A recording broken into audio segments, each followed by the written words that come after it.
Hello, my fantasy brothers and sisters. Time to rejoice. Week 3 is upon us. We've seen some really good things out of the first 2 weeks. So let us continue with this Sunday slate that we have today. As always, I'll be breaking down the AFC. Drew breaking down the NFC. Again, it's Johnny Titles and the great Drew Schefter for his on the spot sports information he provides us with. This week, there's a little bit more inter conference matchups. So it's not just straight AFC, NFC like it has been the past couple of weeks. Um, so we basically just kind of split the games randomly this time around. But anyway, so the first game that we're going to start off with, and then after all this, continue to tune in because I'm going to give you my top 5 wide receiver matchups versus the corners that are covering, or corners or safeties that are covering them. The bottom 5, the people to avoid if you can. As well as the top and bottom 5 tight end matchups this week as well. And then a full injury report for all the teams that I talk about. So just hang tight with me while I get through all these games, and then I'll give you the information on the top and bottom 5 of some of the more important positions on your fantasy roster. First we have the Bengals and Eagles. They both are winless, but for different reasons. The Eagles, in my opinion, it's because of their QB play and being without Alshon Jeffrey. And Miles Sanders was out for a while as well. But as we see when he came back, he did do pretty decent, even though they still lost. The Bengals is more because of their defense and just about a new team on offense in general. Yes, they do have Tyler Boyd, Joe Mixon, AJ Green returning, but it's a new quarterback, it's a new feel, it's a new system. So they're just they don't feel young, but I guess inexperience is a better word for that. So they're both winless, but one is winless for good reasons. One is winless for bad reasons, in my opinion. However, despite being 0-2 for both of them, the tale of the QB is interesting.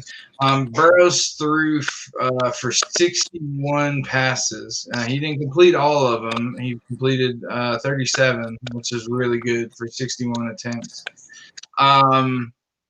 And he did throw for 3 touchdowns and no interceptions. Wentz last week threw, however, he had 43 attempts, 26 completions, 242 yards, but he had 0 touchdowns, 2 interceptions, despite not being sacked once in the entire game. So that was not rush. That was usually you have D-line, not usually, but sometimes you have defensive line sacks or defensive line interceptions, and sometimes you have coverage sacks. So, like if the D line is so good, it rushes the quarterback to throw an interception, or on the vice versa side, the coverage is so tight and so good it forces the quarterback to hold on to the ball too long, so that the pass rush gets there and sacks the QB. So, despite not being sacked once last week, Carson Wentz only threw for 242 and 2 interceptions, no touchdowns. At this point, I'm more sold on Burrows after 2 weeks of losing than I ever have been on Wentz since he got drafted, even though his multiple seasons, his Super Bowl trophy that he didn't win, but he did help orchestrate get them to the playoffs. And he was arguably the MVP candidate that year until he got hurt. I still was never sold on Carson Wentz. I did have him once in my fantasy league, and he did do some good things, but I was never sold on him as a player. And he's showing me every year more and more who he really is. But on to the Bengals passing defense. Teams passing against the Bengals show good efficiency ratings and yards per completion. However, the Bengals have done a good job in holding them fantasy-wise, with not allowing the QBs to get past the mid 200-yard range in their games, like with passing. So on paper, you'll see the efficient, like the QBRs and the yards per completion, like every pass they throw, they complete 10 yards or something like that. Makes you think that they're getting ate up. But really, when you break it down, none of the QBs that Bengals have played so far has made it. They've all been under 300 yards passing each game. So they're deceptively good against the pass. Not super great, but they're deceptively decent, especially against Wentz and the Eagles. I feel like that'll be great. The Bengals' rush defense is still trash, and you have to admit that because Nick Chubb and Kareem Hunt both tore them up last week. Meanwhile, Miles Sanders in the Eagles' debut last week against a good Rams team that was holding Wentz in check, but still allowed Miles Sanders. I'm sorry. My brain stopped for a second. They still allowed Miles Sanders on 20 rushes to get 95 yards and a touchdown. That's with shutting down Carson Wentz altogether and making him a non-factor with 2 interceptions. So that's saying a lot for your first game back. And when you're playing against a team like the Bengals, who allowed not one but 2 running backs to do phenomenally against you, I feel like Miles Sanders is going to be the one they lean on a whole lot this week, especially because Carson Wentz hasn't been clicking with Ertz, hasn't been clicking with D-Jax, doesn't have Alshon Jeffrey, lost Aguilar. The only person he really has been working with is Goddard, and other than that, the ground. But he works well with the ground. So, so if Wentz continues his woes, look to the Eagles to increase Miles Sanders' workload during this game. I still don't think they're going to give up. They're going to try to get Ertz in and all this stuff. So I don't think they're like giving up on him or anything like that. They're determined to make this work. But if for some reason in this game it gets a little too much for them, or they get a little too nervous and they abandon Wentz in the passing game a little too early, look for more RPOs, look for more Miles Sanders drawn up plays. So Joe Burrow versus the Eagles D is an interesting matchup. Joe has close to the same number and talent level of weapons as the Rams, who the Eagles played last week. Not as good of an offensive line though, but Goff and the Rams hung 267 yards and 3 touchdowns on the Eagles.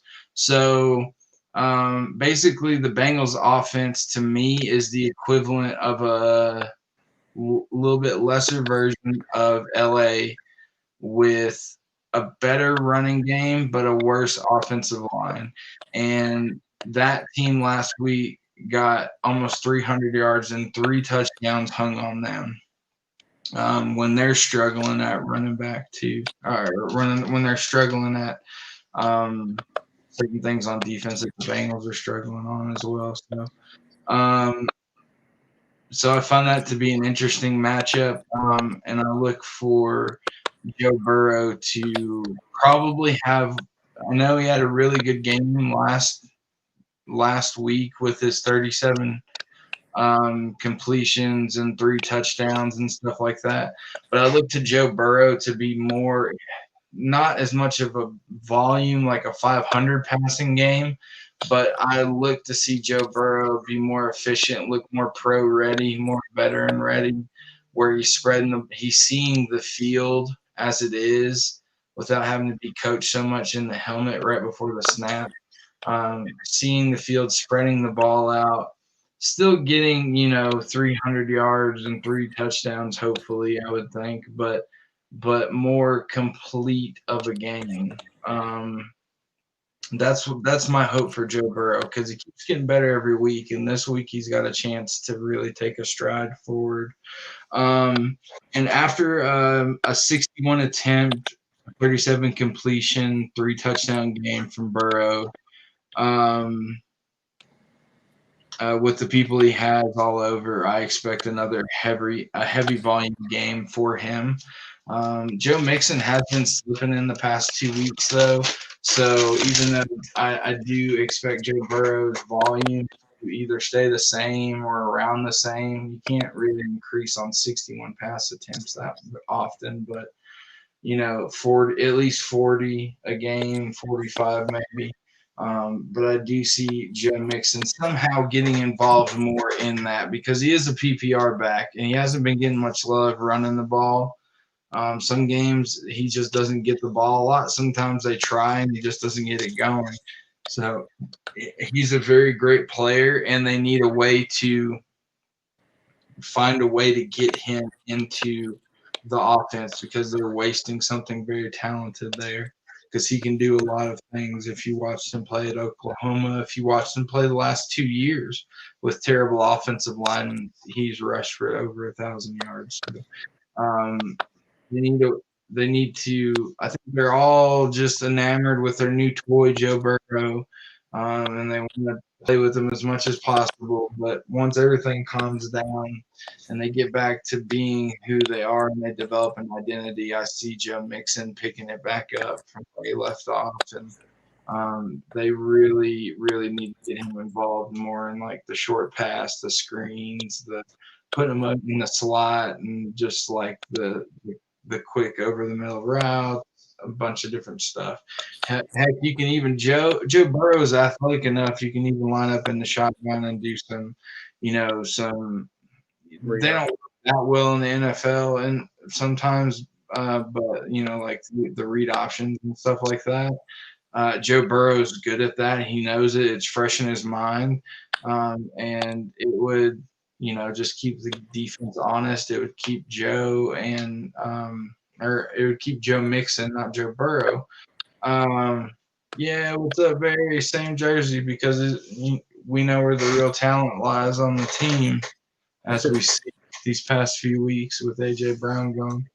My brother put a comment up there for you.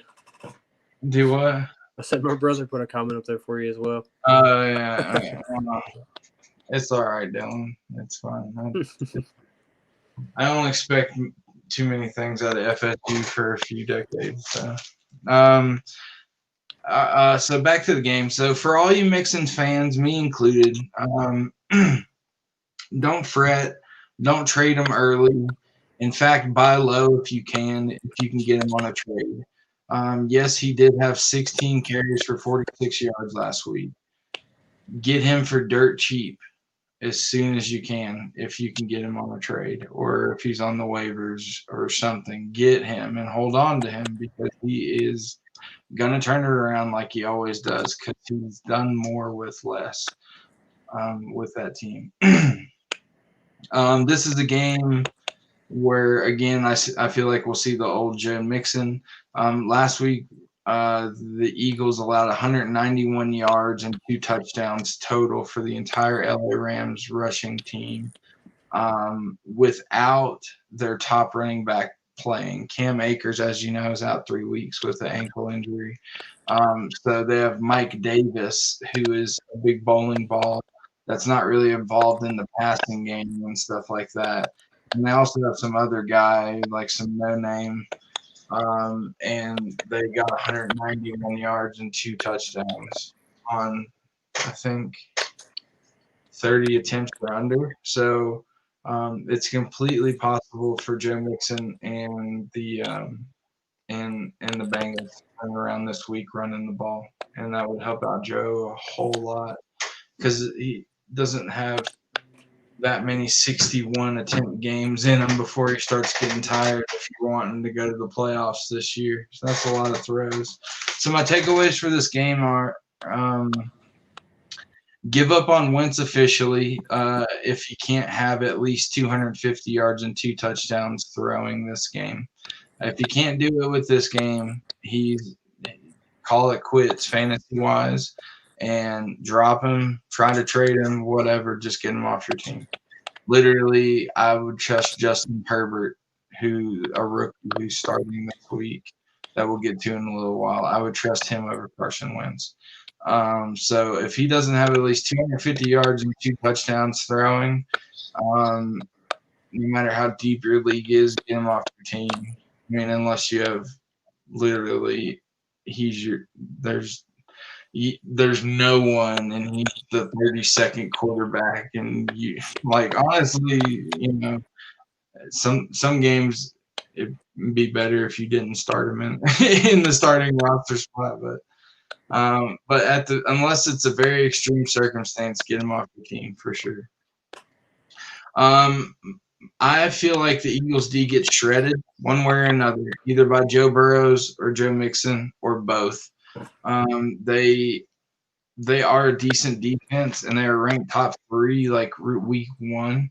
But I feel like the Bengals are explosive enough and spread out enough and balanced enough with Tyler Boyd, with AJ Green, with Joe Mixon that they can, and with even Joe Burrow pulling the ball down and running sometimes if he needs to. He's very young and athletic, so I feel like that they're gonna shred the Eagles D. Not shred, I mean they're probably not gonna get like 500 yards or something like that. But I wouldn't be surprised if Joe got like almost 300 yards and two or three touchdowns, and Joe Mixon got almost 100 yards and a touchdown or something like that. Like it's really bounced back balance wise. So on to my projections for this game. So for the quarterbacks, I got Joe Burrow and Carson Wentz. Got them both at 18 across the board. For the Bengals, Joe Mixon, I got 13 in PPR, 10 in standard because of the catch rate. AJ Green, 13 PPR, 10 standard because of the catch rate again. Tyler Boyd, 12 PPR, 10 in standard. For those of you that need T. Higgins and have him, I got him at 7 in PPR, 5 in standard. And for those of you that need sample, I'm sorry, but that you need him. But anyway, I got him projected at 7 in PPR, 5 in standard. We already went over Wentz. Miles Sanders, I got him at 17 in PPR, 14 standard. Deshaun Jackson, 12 in PPR, 10 in standard. Hopefully he can make one big play like he usually can or not usually, like he used to. Greg Ward, I got 8 PPR, 5 in standard. Zach Ertz, 13 in PPR, 10 in standard. And Dallas Goedert, 13 and 10 as well as Zach Ertz, because at any given game, they're both used interchangeably. They're basically the same person. But yeah, Barry, you need to. I would have go before this. Don't even give him that chance, Barry. No, dude, I would hurry up and get like Justin Herbert or something if you could. Just something quick. I mean, like there's literally Phillip Rivers. Like anything is a better choice than Carson Wentz. So up next, the Titans and Vikings. So if you can't read my banner back there because the first word is kind of dark, it will say full send, and I think we need to full send Derrick Henry a lot more than what we did last week. I know he had 25 carries, but and then you start to argue, well, how much do you really give a running back? I don't necessarily like 31 every game, but there's sometimes 25 for 80 something. Like just for the next team next week, get him another 30 carries and get him over 100 yards, just so they see that number and see what he's capable of. And I think that's what we need to do and make an example. You have Herbert. Barry said he has Herbert. Well, then start him. Don't drop Carson Wentz. Replace him now. Just forget about it. But anyway, so we'll address a few elephants in the room, and they're squished together. The first elephant in the room with Titans and Vikings is the Titans D isn't as great as expected right now. Now, granted, we have stepped up at times. We've had some short line stands. We've had some goal line stands. We've had some key interceptions, key turnovers, and key moments by big players. And that's worked really well. But overall, the Jaguars shouldn't be scoring 30 points on them. It shouldn't come down to those big key stops. We need to – Mike Vrabel is showing that it's harder than he thought it was to be a defensive coordinator and a head coach at the same time. I hope – I had a friend of mine, shout out to Tyler Harvey. We were talking. He predicts. Now, granted, all of us, we don't know much about much. We're no experts. If we were, we wouldn't be making podcasts. We'd be, making money in the NFL. But he thinks Matt Patricia is going to get fired before the end of the year. And he brought up a good point. He thought it'd be really cool if Mike Vrabel brought him in to help with coaching responsibilities for the defense. I don't know how realistic that is. That's far fetched, and even Tyler will say that it is as well. But we just need somebody in there to help call plays and solidify things. I do agree. I do agree with the fact that I think he might get fired, but I don't think it'll be mid-season or before the end of the season. No, it'll be by the end. I think personally it'll be at the end of the year. Yeah. Because they don't have anybody on that coaching staff that can take over interim-wise. And it's almost scary. Like, he is a defensive mind, and the Lions defense they've gotten shredded like both weeks so far. Well, it's easy. It's one thing to have a defensive mind, but when you let Darius Big Play go, one of your best cornerbacks, and then they might be defensive minded, but you need defensive talent. Bill Belichick. It might seem like there was a bunch of no-name people on the Pats defense, but we see when they go to other teams, Jamie Collins, like all these people Van Noy, like all these people that no one, Mike Vrabel, all these people that no one cared about, like secretly were beasts. And then when they go to other teams, you see how good they were. Again, what I was meaning by him being a defensive mind is I'm surprised that his defenses are getting shredded. Like, as in, like, why has he not gone and gotten some more talent for the defense? Or changed something. Yeah, I mean, adjusted. Like the Pats it can't get any worse. So, I mean, the Pats are known for halftime adjustments. Like, did he not learn that working beside Bill? Anyway, back to the game before we get sidetracked. The Titans D isn't as great as expected right now, despite the bright spots that we do have. But the other elephant in the room is Kirk Cousins is coming off one of the worst games probably ever, with 26 completions or 26 attempts, 11 completions for 113 yards and 3 interceptions, 0 touchdowns. The Vikings are really regretting letting Stephon Diggs go, and that's obvious. But there is some good news for Cousins. The Titans allowed Minshew with a group of no-name cast except for DJ Shark. And they allowed him to throw for 339 yards and 3 touchdowns. However, the Titans had 2 interceptions, and Cousins being turnover prone last week gives that an interesting look. So we'll kind of see if Cousins can bounce back or if the Titans can tighten, no pun intended, tighten up on the defensive front. We'll see who steps up to the plate because Cousins needs to prove himself, and the Titans need to get better, but they can make turnovers happen. So James Robinson, apparently he's becoming the thing in Jacksonville, just coming out of nowhere. He had a great day against the Titans last week with 27 attempts for 165 yards and a touchdown. This is scary for me as a Titans fan because it sets up Dalvin Cook really well. Because last week wasn't great with his 14 attempts and 63 yards. So I see the Vikings looking to get him going early and often, and that would allow what Mike Zimmer likes to do: get in single tight, double tight, very run heavy looking formation after Dalvin Cook's been going, and get into play action and let Kirk Cousins. He was one of the best off play action last year, and let him just go to work with Adam Thielen and Kyle Rudolph and all those other people.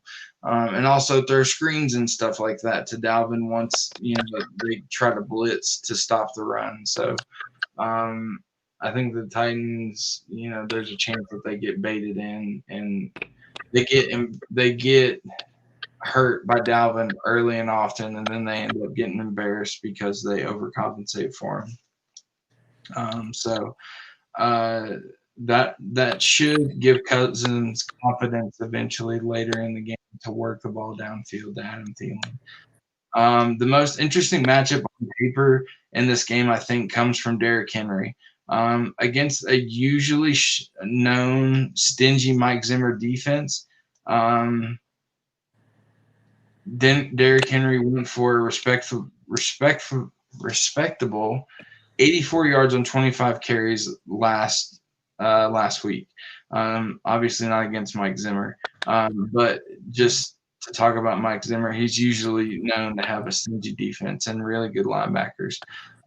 Derrick Henry had 84 yards on 25 carries, which, granted, like I said, isn't great, but that's decent for when we pass for 4 touchdowns. Like I said, I'd love to see him get in the 30 to 31 to get that 100 yards just for that game, for when we play the Vikings this week, just to give them something to think about, but whatever. In my opinion, he needs to be better than that this year in general to stay atop in the NFL in fantasy and in reality. Because for the second straight week, Derrick Henry's been under 4 yards per carry, whereas last year he finished 5 yards per carry. The good news is the Vikings defense last week, they allowed 40 rushes and 150 yards and a touchdown last week. So this could be a Derrick Henry, and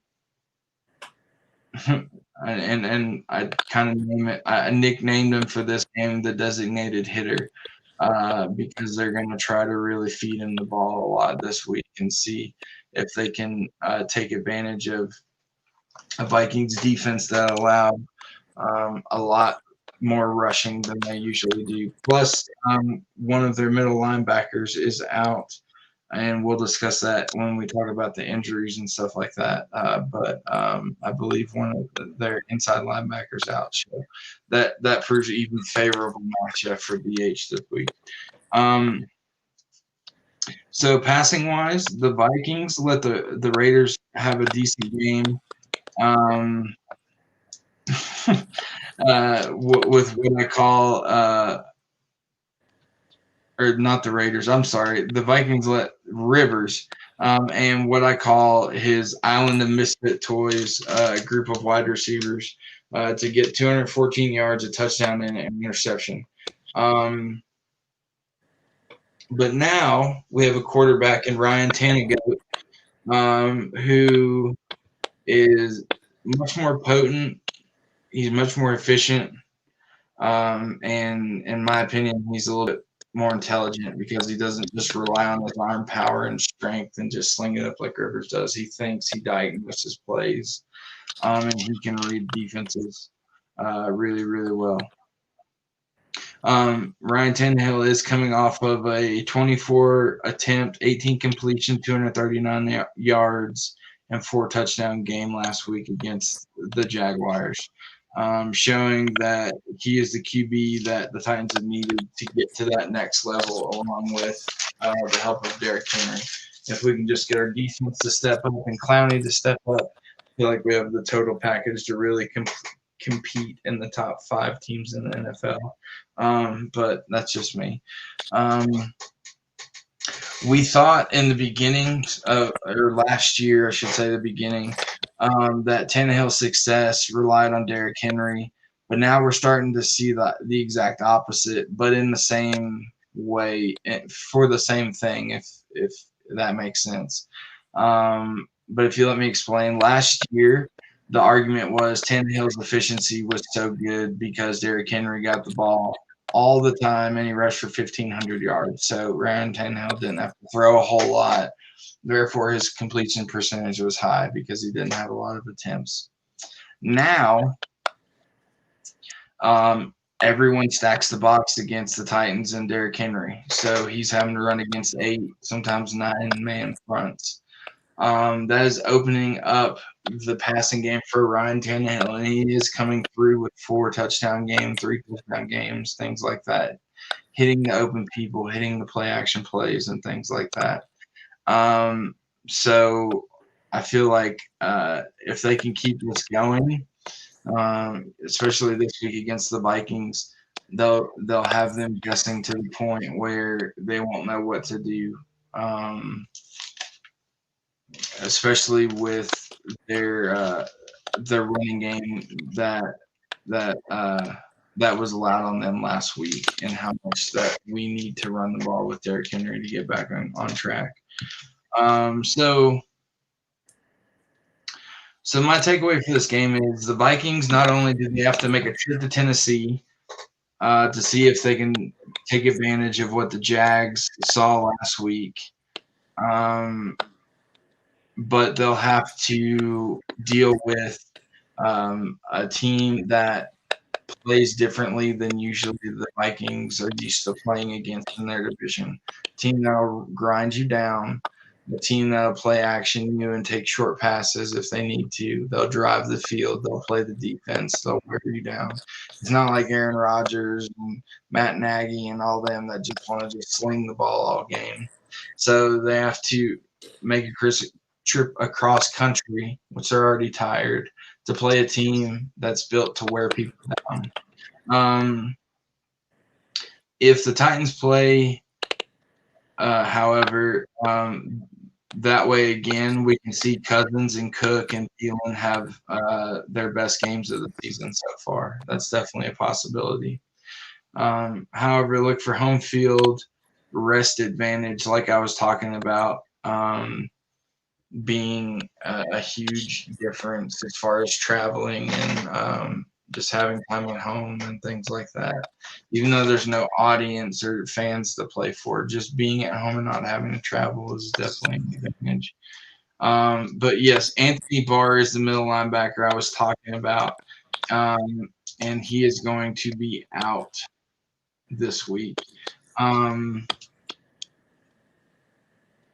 And also look for if the Vikings if the Vikings running game gets going. Like I said, Mike Zimmer teams, they love play actions, they love double tight ends or big tight end formations, and they like to run play action off of that. And Kirk Cousins really good off the play action. The Titans have allowed the most end zone targets to tight ends this season so far. And Kyle Rudolph is a really good tight end, and so is the other guy, but I like Kyle Rudolph more. So if you see Dalvin Cook getting going, the play action going, the short passing going, Kirk Cousins isn't messing it up, and then you see them getting to the red zone or close to the end zone within the 5-yard line or something like that. Look for play action. Look for tight end targets in general. And so if you have Kyle Rudolph or something like that, this might be the game to play him against if you don't have somebody a whole lot better than him, just because of the stats of the Titans have allowed the most end zone targets to tight ends this year. And Rudolph is a very capable tight end. So for my projections, I got Tannehill at 18 across the board, Derrick Henry at 18 in PPR, 16 in standard, Corey Davis 12 in PPR, 10 in standard, because I feel like they're going to run the ball a whole lot with Derrick Henry. AJ is out, obviously, still.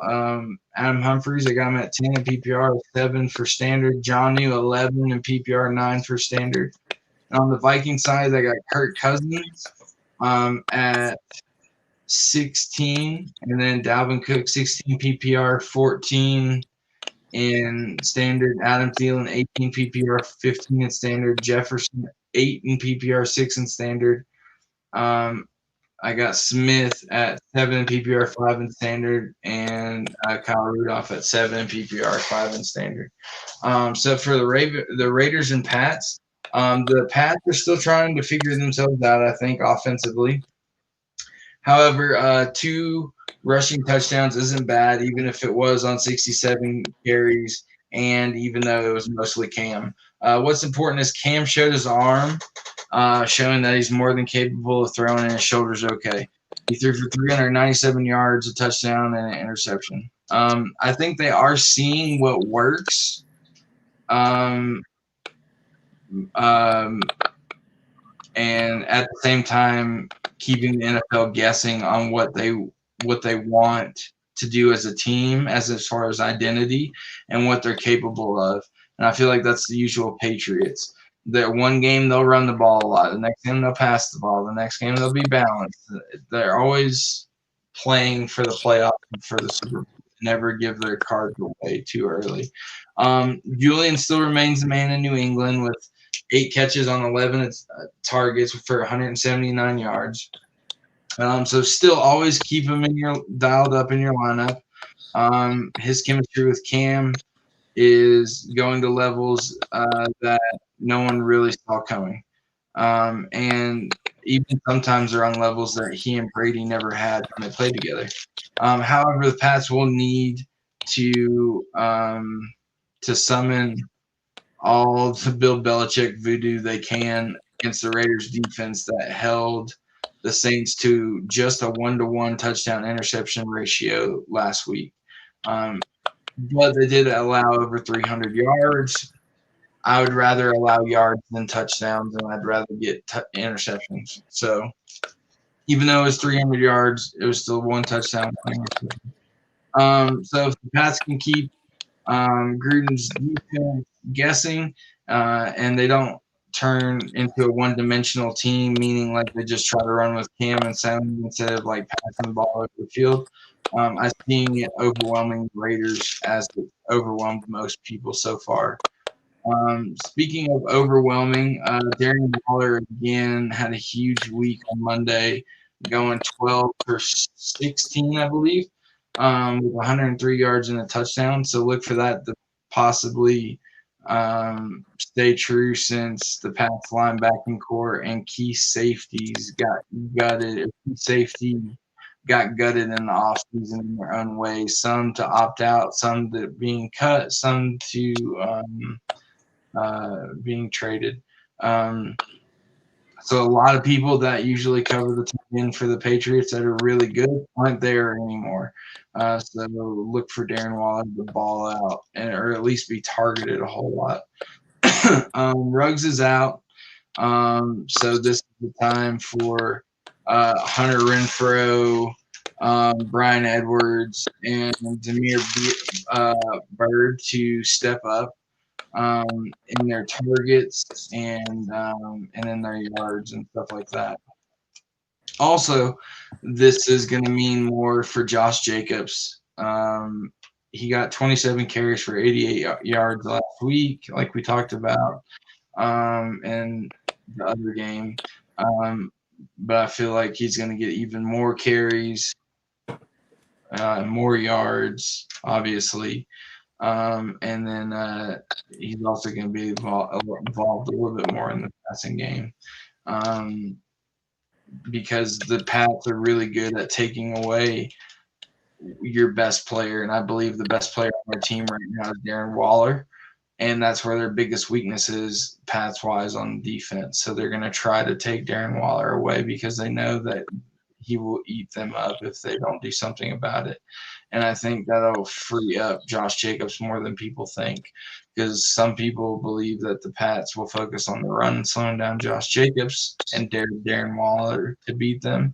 I believe it's the opposite, because you can't dare Darren Waller to beat you when you have nobody there to back you up.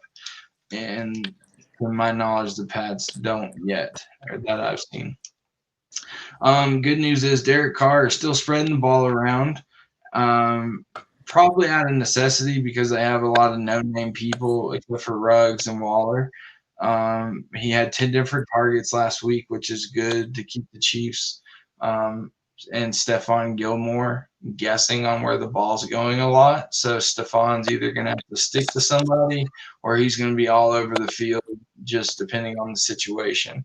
Either way, it's good to keep the defending NFL Defensive Player of the Year and one of the greatest defensive coaching minds of all time not being able to key in on not only the running or the passing, depending on if it's Josh Jacobs, Darren Waller, or whatever, but also not knowing what side of the field that you prefer to throw to, or what position you prefer to throw to. 10 different targets, like 2 times in a row, for what, total of like 5 or 6 touchdowns. Like, that's telling the Patriots that have to be uber balanced, not only on run and pass, but all over the field as well.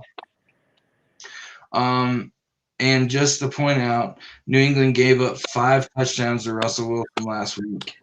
So enough said on that. And he had 132.1 passer rating against the Pats. So Derek Carr spreading it out to 10 different people all over the field, keeping Stephon Gilmore and Bill Belichick guessing on where the ball's going and also who the ball's going to because of the 10 targets, as well as worrying about Darren Waller, worrying about Josh Jacobs, and allowing Russell Wilson to throw for 5 or just to get 5 touchdowns and DK Metcalf to just destroy them.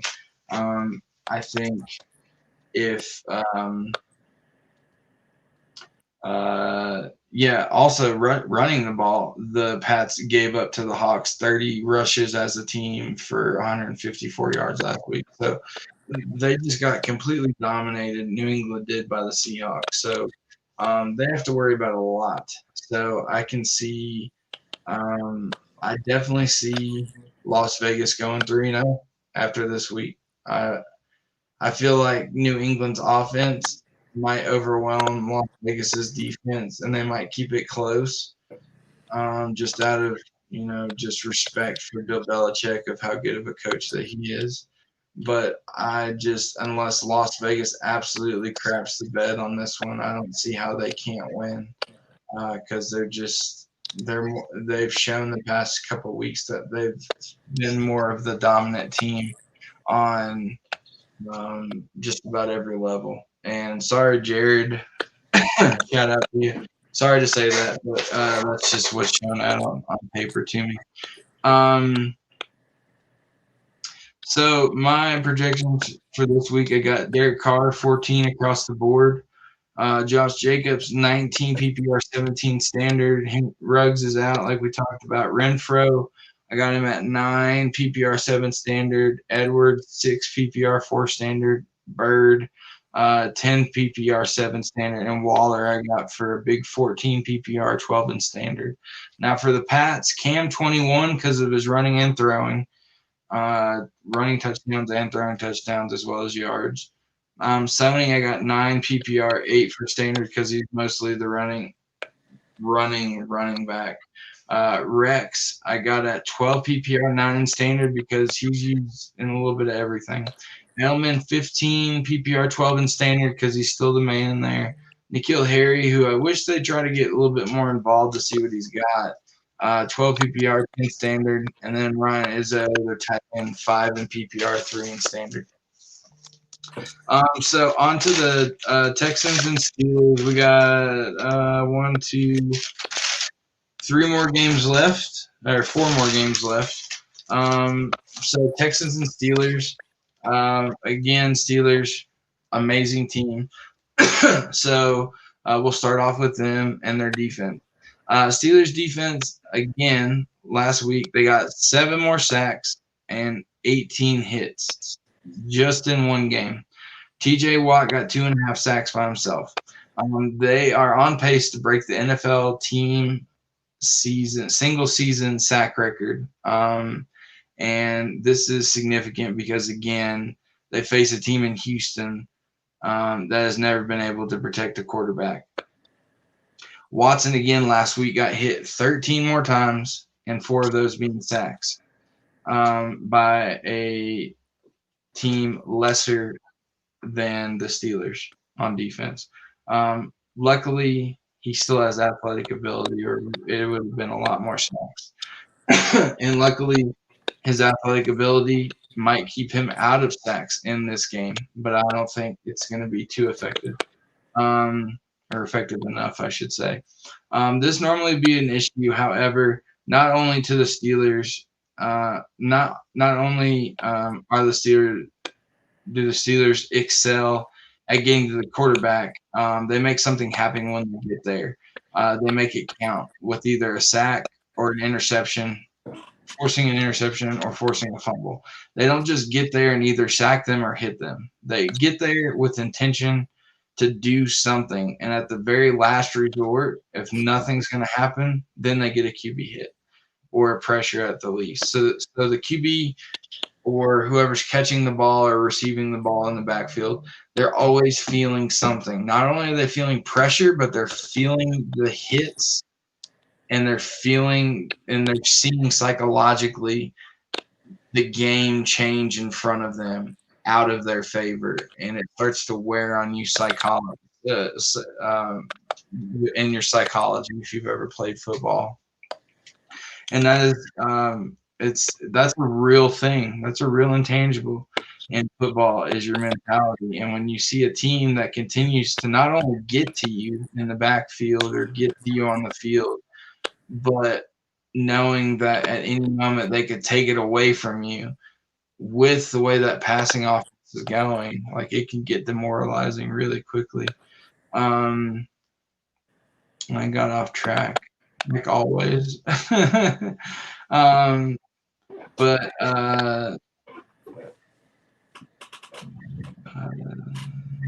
make something happen.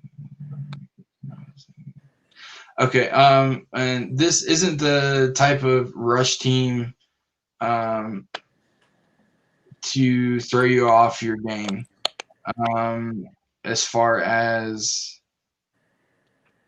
when this is the type of rush team. I'm sorry, we're live. This happens live. This is the rush team that's going to throw you off your game. And like I was talking about earlier, and I got ahead of myself in my notes, they come after your head or they come after the ball. And they don't stop until either the ball comes out first or your head comes off first. One of the two.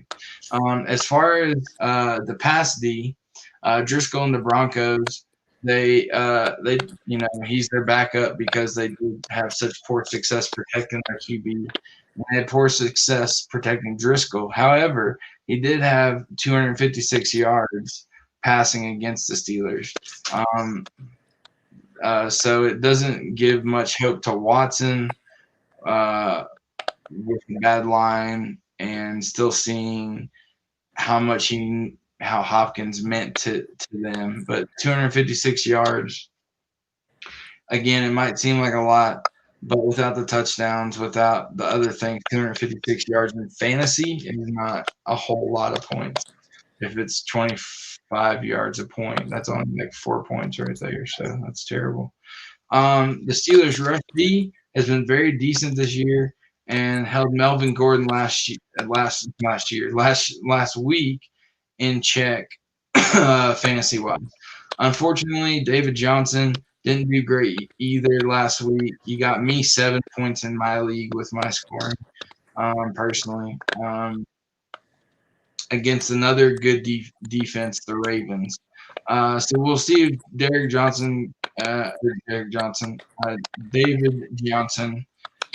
and get involved in more packages and play types to loosen up the offense and get him the ball in space and get the ball out of Watson's hands sooner to protect him, to get Johnson an open field so he can make things happen. And it's just a win-win situation for everybody involved. And at the very least, if not to put them in the right position for safety reasons for Deshaun Watson because he's had 2 ACL surgeries already. So my takeaway is Steelers, they come out 3-0 because their defense and their crazy passing game. However, I am curious to see how that Steelers pass rush fares against a mobile playmaking QB as far as Deshaun Watson's concerned, because so far those games which they've been great at rushing the passer haven't been necessarily against the most mobile and athletic quarterbacks in the NFL. So I am interested to see how Deshaun Watson handles TJ Watt and all those people coming off and Bud Dupree coming up after him. So for the projections for Houston, I got Watson 18 across the board.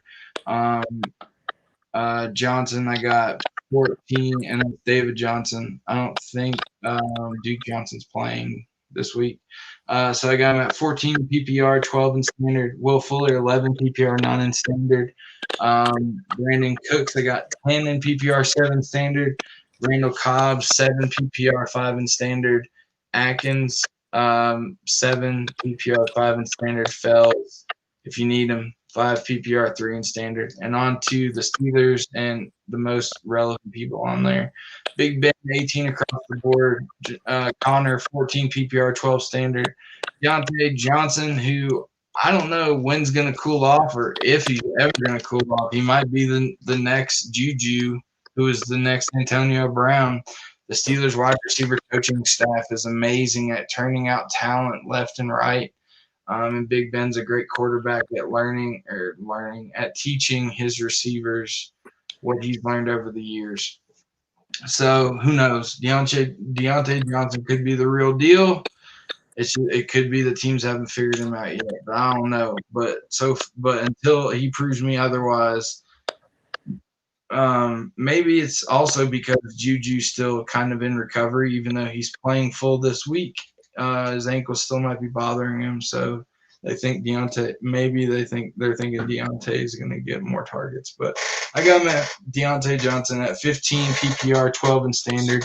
Juju got a little far behind him at 14 PPR, 11 standard. Eric Ebron, 7 PPR, 5 in standard. Bucks Broncos. One of the games I'm excited to see what Tom Brady can do against an awful team. It's an easy matchup to break down. The Broncos, Cortland Sutton is out for the season, so they're down, and Jerry Jeudy has an injury as well. So the receiving core is shredded, and it's light, and it's young, and it's inexperienced. The Broncos are on their QB2 with a terrible offensive line. Philip Lindsay may not play because of his toe, and if he does play, it's going to be limited. Font is a bright spot, but a tight end can't usually put the game on his back and win it for him. Not even Gronk or Travis Kelce can score 35 points usually by themselves.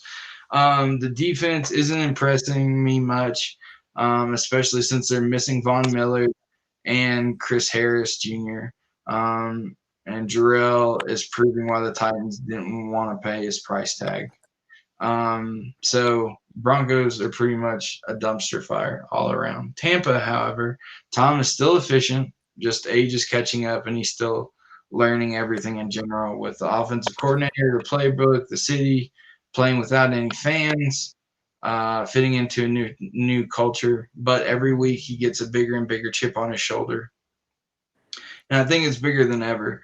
And I see that coming out today. I see him finally exercising demons and people talking about him. He has some of the best receiving weapons in the NFL all over on every side of the field at every position. And I think he uses them in the Tom of the old ways by dominating, just picking apart defenses, throwing it all over the place, just not being able to be stopped. Fournette did surprise me last week. He, from all reports, everyone has said he was the second running back for sure. Ronald Jones was the starter. But Ronald Jones did get the first touchdown of both of the backs last week. And I thought that was, that solidified it. Yep, Ronald Jones was the man. But it turned out later on, he pretty much stopped after that touchdown. And then Leonard Fournette exploded for 2 touchdowns and even more yards. So I don't know what's going on in that backfield. Like, I got Ronald Jones, but now I'm thinking it might be a Fournette thing. We'll have to see this week. It could be a split backfield, and just whoever fits the game script more is what's going to happen. So that's a wait and see moment. It's still week 3. I wouldn't really take anything seriously till about week 4 or 5. So the Bucks D is low key. It's a legit defense. And I see them eating up Denver. Maybe not in turnovers, but on the scoreboard. I see them holding them when it counts. They can cause turnovers. They just don't get talked about a lot because the Bills and the Steelers and other teams are really, really good at defense. And also it's the Buccaneers, and they're not making a lot of noise in general, so people aren't really used to the type of players that they have. So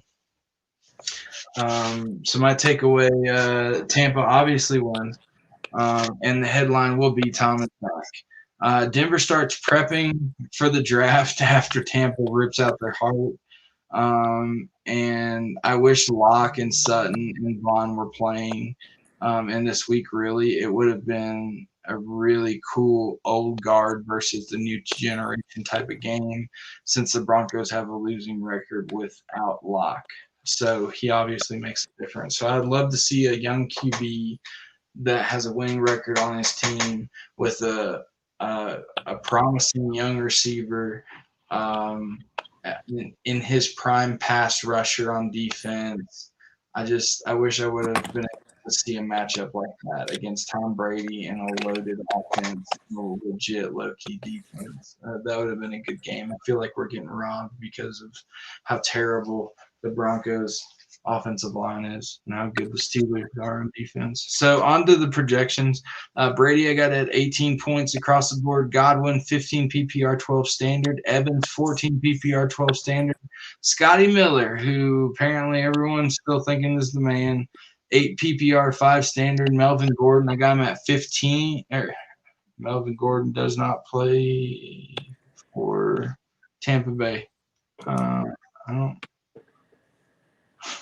I was talking about the Broncos, and for some reason I got Melvin Gordon in there.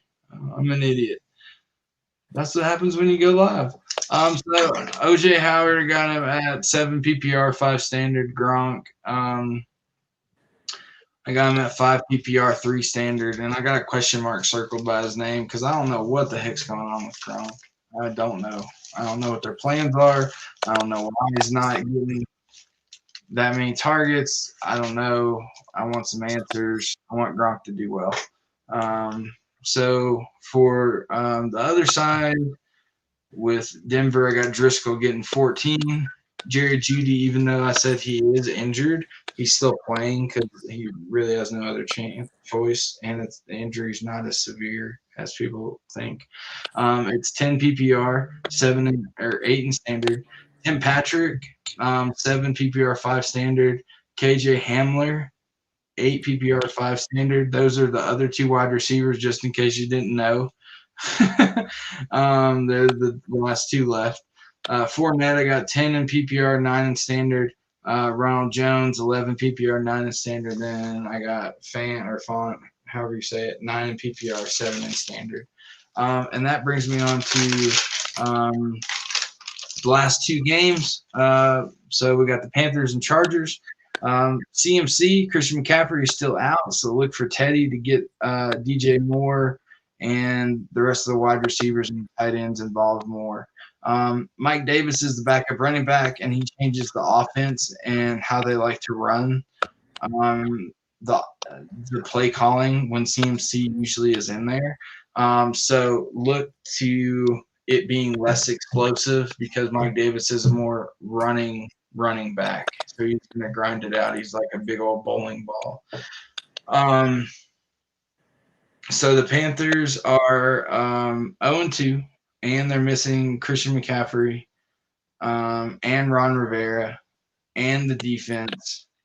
Uh, they had gutted in the offseason, and Luke Kuechly left. So unfortunately, they take on a hot Chargers team that, although lost to KC, they took them to the brink in overtime. And they had a 300-yard plus passing game by a rookie QB that literally had 5-minute heads up before he started last week. What happened is Tyrod Taylor got an injection for a pain shot, which is legal, a legal pain shot that the NFL allows. He had an allergic reaction, and it turned out to be like a chest infection or a chest inflammation or something like that. So at the last minute before the game, Justin Herbert got told he was going to start, and he ended up throwing for over 300 yards and I think like 3 touchdowns. And not only that, the poise that he had when he was playing, the throws that he was making that we'll talk about. He's starting again today, and I picked him up off of waivers, and I think he's earned it, and I think he's going to be something special, at least right now, with the team that he has around him on offense and defense. He's got a lot of talent. So to talk some about Herbert, since there's not much else to cover in Carolina, Herbert looked fantastic as a rookie, and even better considering the context of the start. He was aggressive and confident with this killer instinct type of mentality you can see on some of his attempts. Like, he was not waiting like Tyrod Taylor usually does as a game manager that he is. He wasn't waiting for open passive windows to throw to. Herbert was throwing his guys open. Like, he was literally throwing. If a linebacker was covering Hunter Henry, I would see it.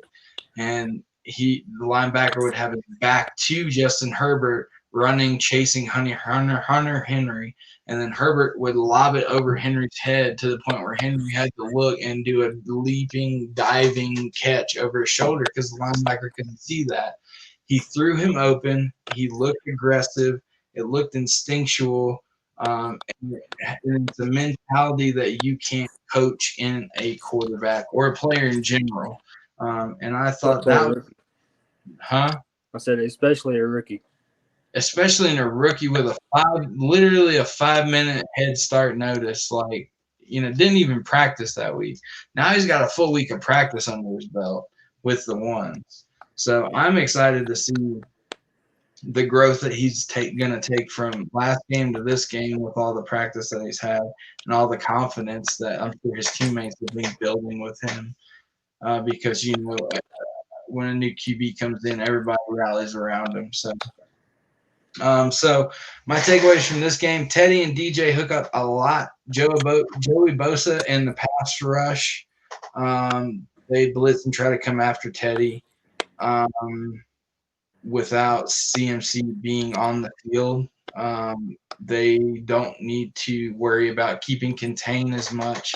They don't have to worry about screens. They don't have to worry about Christian McCaffrey slipping out of the backfield or anything like that. So they can kind of pin their ears back and have a little bit more freedom on rushing and doing stunts and things like that against Teddy Bridgewater. But I will say, Evan Ingram, unfortunately, again for the second season in a row, will not be playing with Joey Bosa for at least a little while. He got put on IR this morning or yesterday or something like that. So we will again not have the full pass rush of the Chargers, and I'm disappointed to see that because I think they'd absolutely wreck the Panthers. And they've lost Derwin James before the season, as we all know about this. Anyway, but I still think, despite all that, Chargers are going to win because of just they're still going to play well on defense because they have a great DB setup. Even without Derwin James, they got Casey Hayward.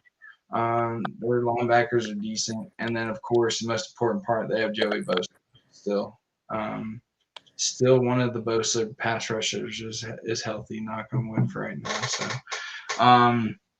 So my projections: Herbert 19 across the board, Keenan Allen 14 PPR, 11 in standard, Mike Williams 13 PPR, 10 in standard, Austin Eckler 14 PPR, 10 in standard because of the catch difference, and Josh Kelly, who's been catching on, 11 PPR, 9 in standard. For the Panthers, I got Teddy Bridgewater at 16 across the board. DJ Moore, 15 in PPR, 13 in standard. I think he's going to be heavily targeted. Robbie Anderson, I believe, is going to be targeted as well, but also maybe have that one long play that he's good for every other game. 13 PPR, 11 in standard. Curtis Samuel, I expect him to step up a little bit more in the shorter routes and stuff like that. That Christian McCaffrey usually would run from the slot because he is a shorter PPR kind of like he catches quick in open space type of dude.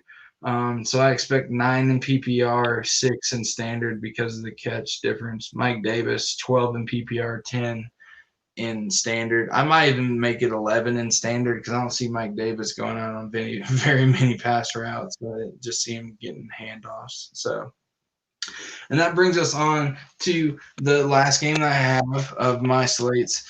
Jets versus Colts. Again, there's not much to talk about, but we will make the most out of it as we can. There's a note, and I'll go over it again in the injury report, but Rashad Perriman and Jamison Crowder are both out for the Jets games today. So that's why we don't have a lot to talk about the Jets because Lev Bell's gone right now, and both of their starting receivers are out. So they have a tight end and they have a quarterback with nobody to throw to really, and they have Frank Gore, the 100-year-old, collecting Social Security out of the backfield. So not really much to talk about the Jets, but we'll try to milk as much as possible out of it. So the Colts D dominated the Vikings offense. That includes Cooks, Cousins, Kyle Rudolph, Thielen, Jefferson, so on and so forth, as we covered earlier. Now they play a team that's even worse and that has way less weapons, like we just talked about. And the Colts D last week, with the addition of Justin Houston to their defense, they had 7 QB hits and 3 sacks. Houston himself had 1.5 sacks on that 3-sack game. So I look for that to continue and, in fact, even probably pick up this week when the Colts DBs make Sam Darnold hold on to the ball longer than he wants to because they do have Xavier Rhodes on their defensive back squad. I just think they're just going to absolutely have their way with him. And the Jets' run game is irrelevant because they have Frank Gore now. Bless his heart, he tries, but it's just he's not a danger to anybody. Jets D. So Rivers is still throwing by his usual 1-to-1 to 2-to-1 ratio of touchdown interceptions. So he throws higher volume of touchdowns. Well, again, with that comes with a high volume of interceptions because he's a gunslinger. He's not as cerebral as some. He is smart, but not as Chad, Hairbun makes me smile. Cinnabon. I should change my name to Cinnabon. But anyway, where was I at? Chad distracted me with the sexy compliment. So yeah, but you add the touchdowns and interceptions, and you add his attempts and his yardage, and I don't think he's much of a liability. Not yet. And dare I say, he might even be an asset in maturing these young and inexperienced wide receivers with someone who will just give them the chance because he just doesn't give a flip. Like he'll just sling the ball down the field. And if you catch it, you catch it. If not, we'll figure it out next time. And I think for a wide receiver core like this that needs that development, I feel like he's the perfect QB for it.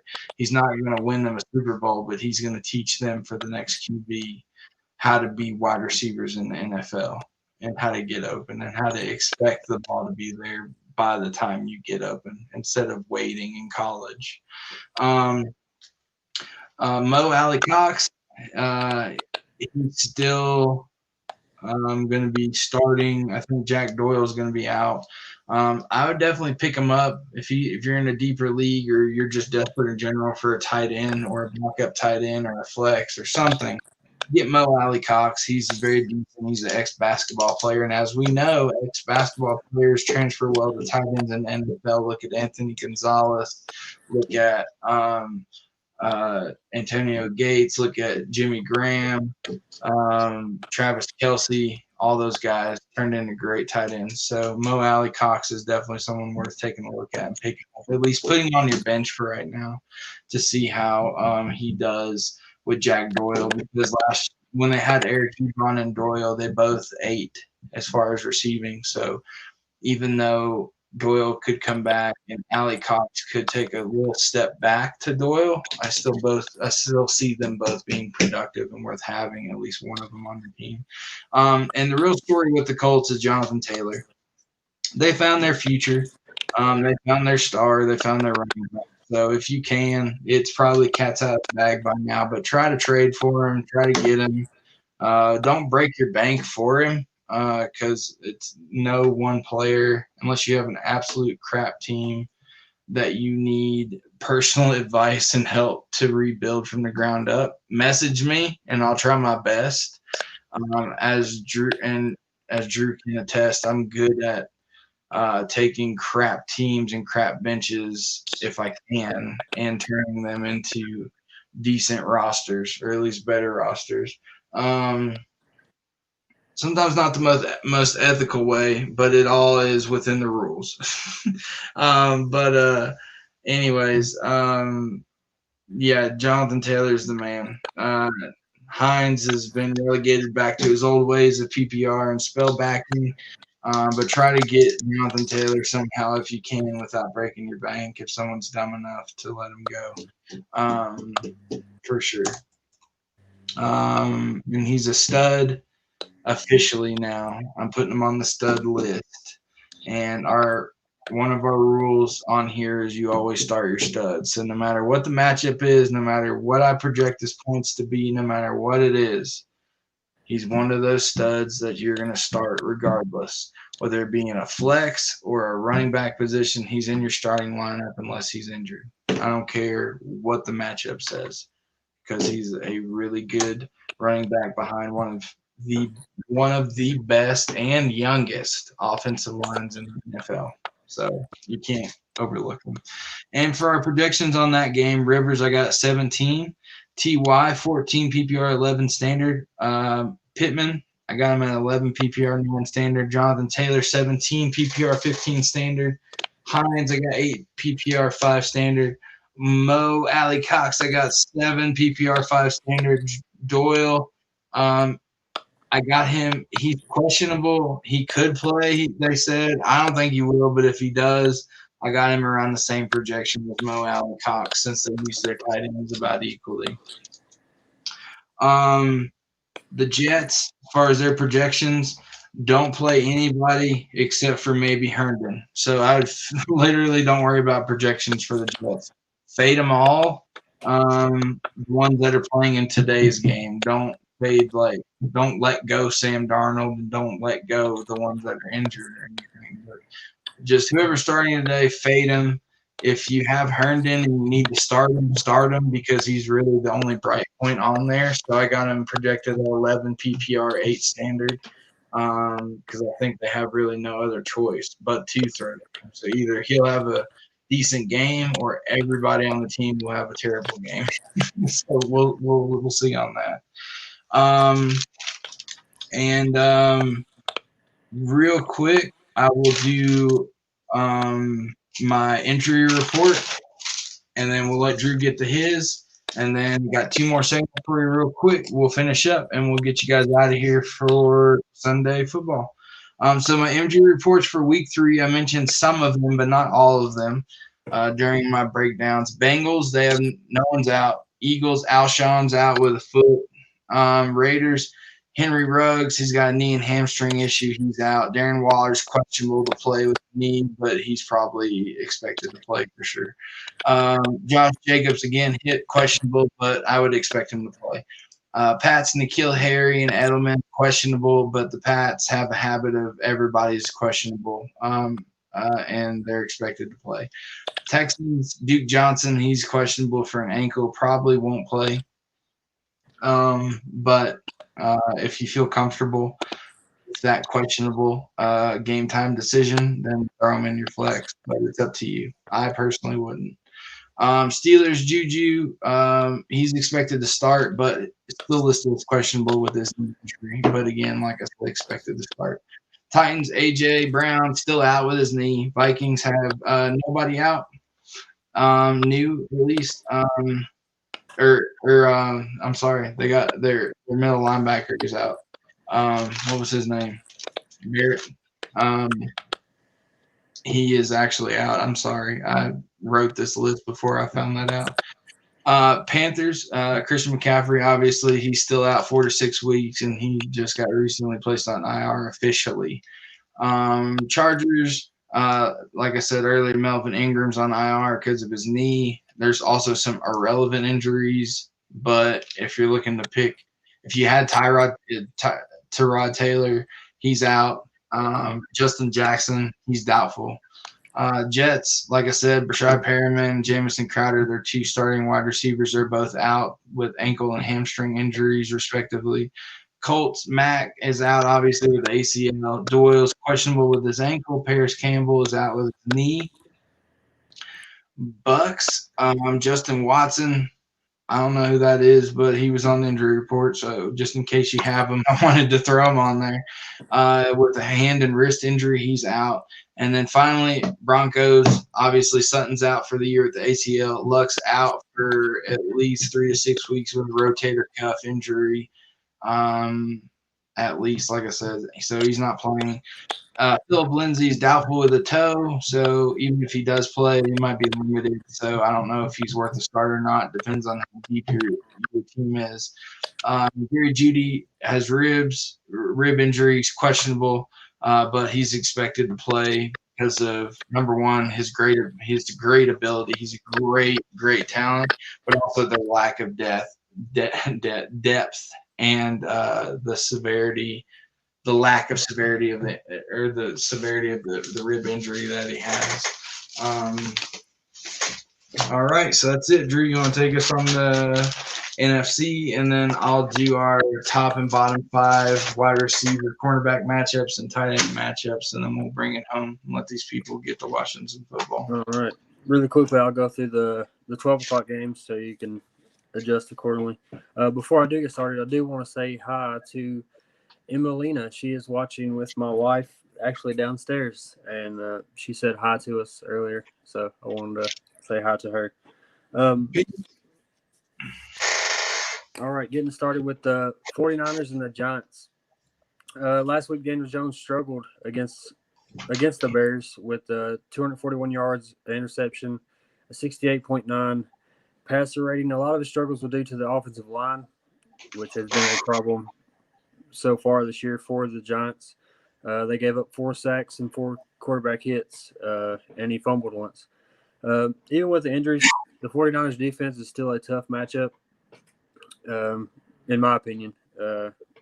They were without Richard Sherman and lost Bosa and another defensive lineman last week, and still held Sam Darnold to 179, which really isn't too hard against the Jets, but still a tough matchup.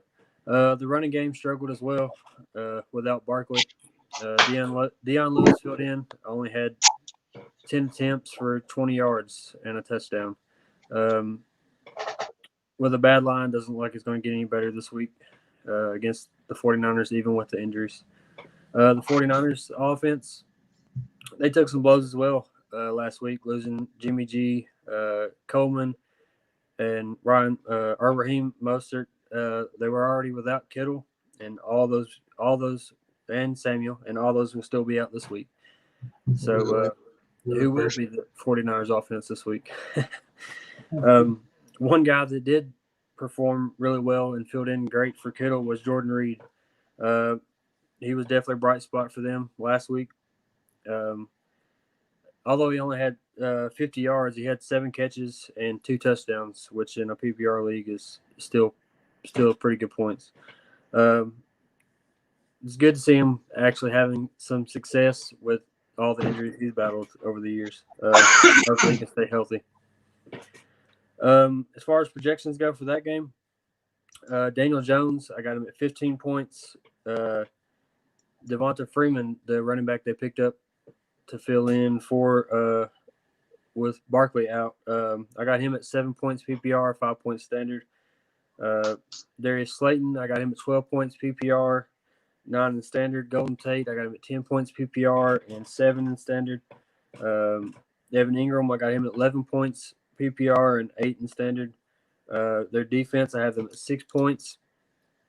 For the 49ers, Nick Mullins will be starting at quarterback. I have him at 15 points, 15 points altogether in PPR and standard.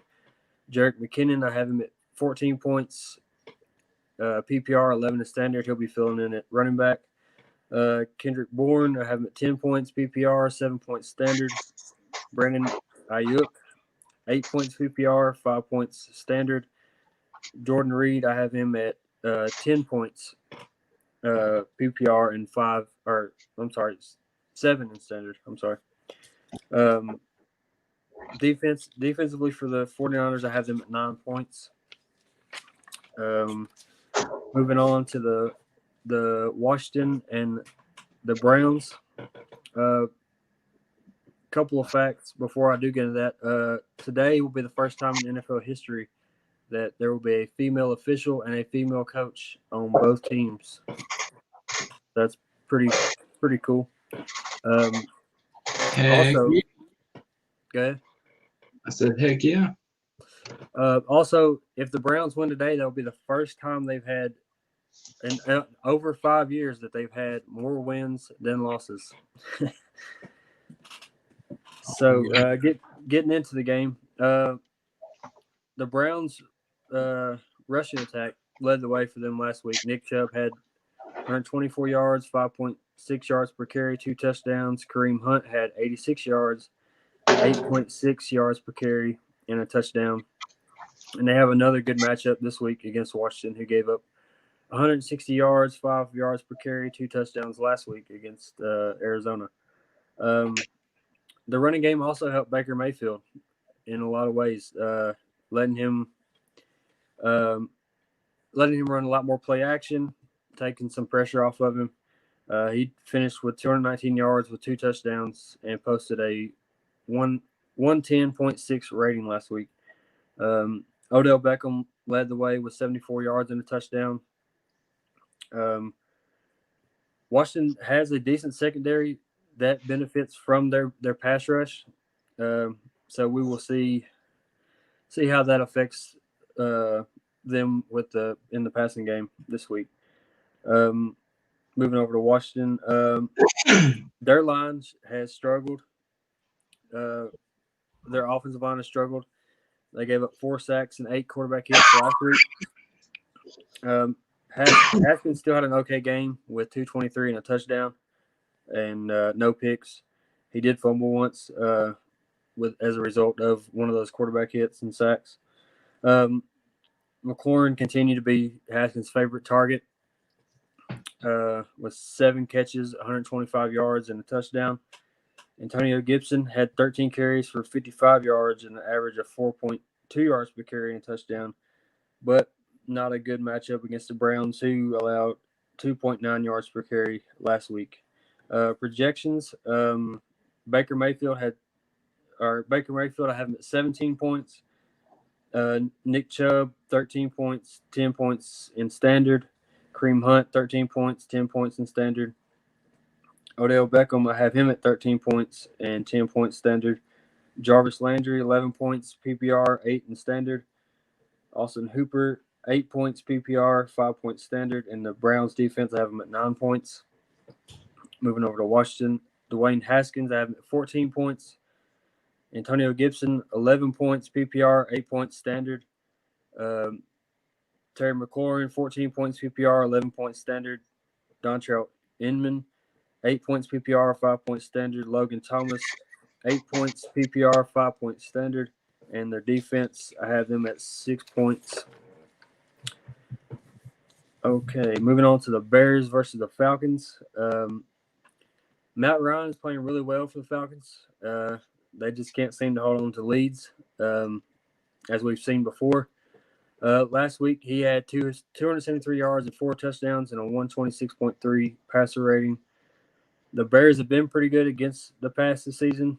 Their defensive front is a big help to the secondary, putting pressure on the QB, causing some bad throws. Last week, they had 4 sacks and 4 QB hits. The run game for the Falcons hasn't been great, only averaging 3.3 yards per carry as a team. But their receiving core has been really good, and that's led by Calvin Ridley. Also, as you were covering your games, I seen a report that Julio Jones is officially ruled out for today. So definitely want to get him out of your lineup if you have him. As far as the Bears go, Mitchell Trubisky, he snapped back to reality last week after a good performance against the Bears in week 1.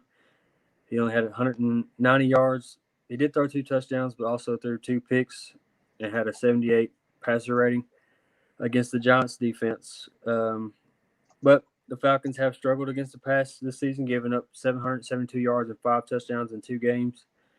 So we'll see how they fare against the Bears. Also, one of their starting corners for the Falcons is he was placed on the IR for the virus list or whatever.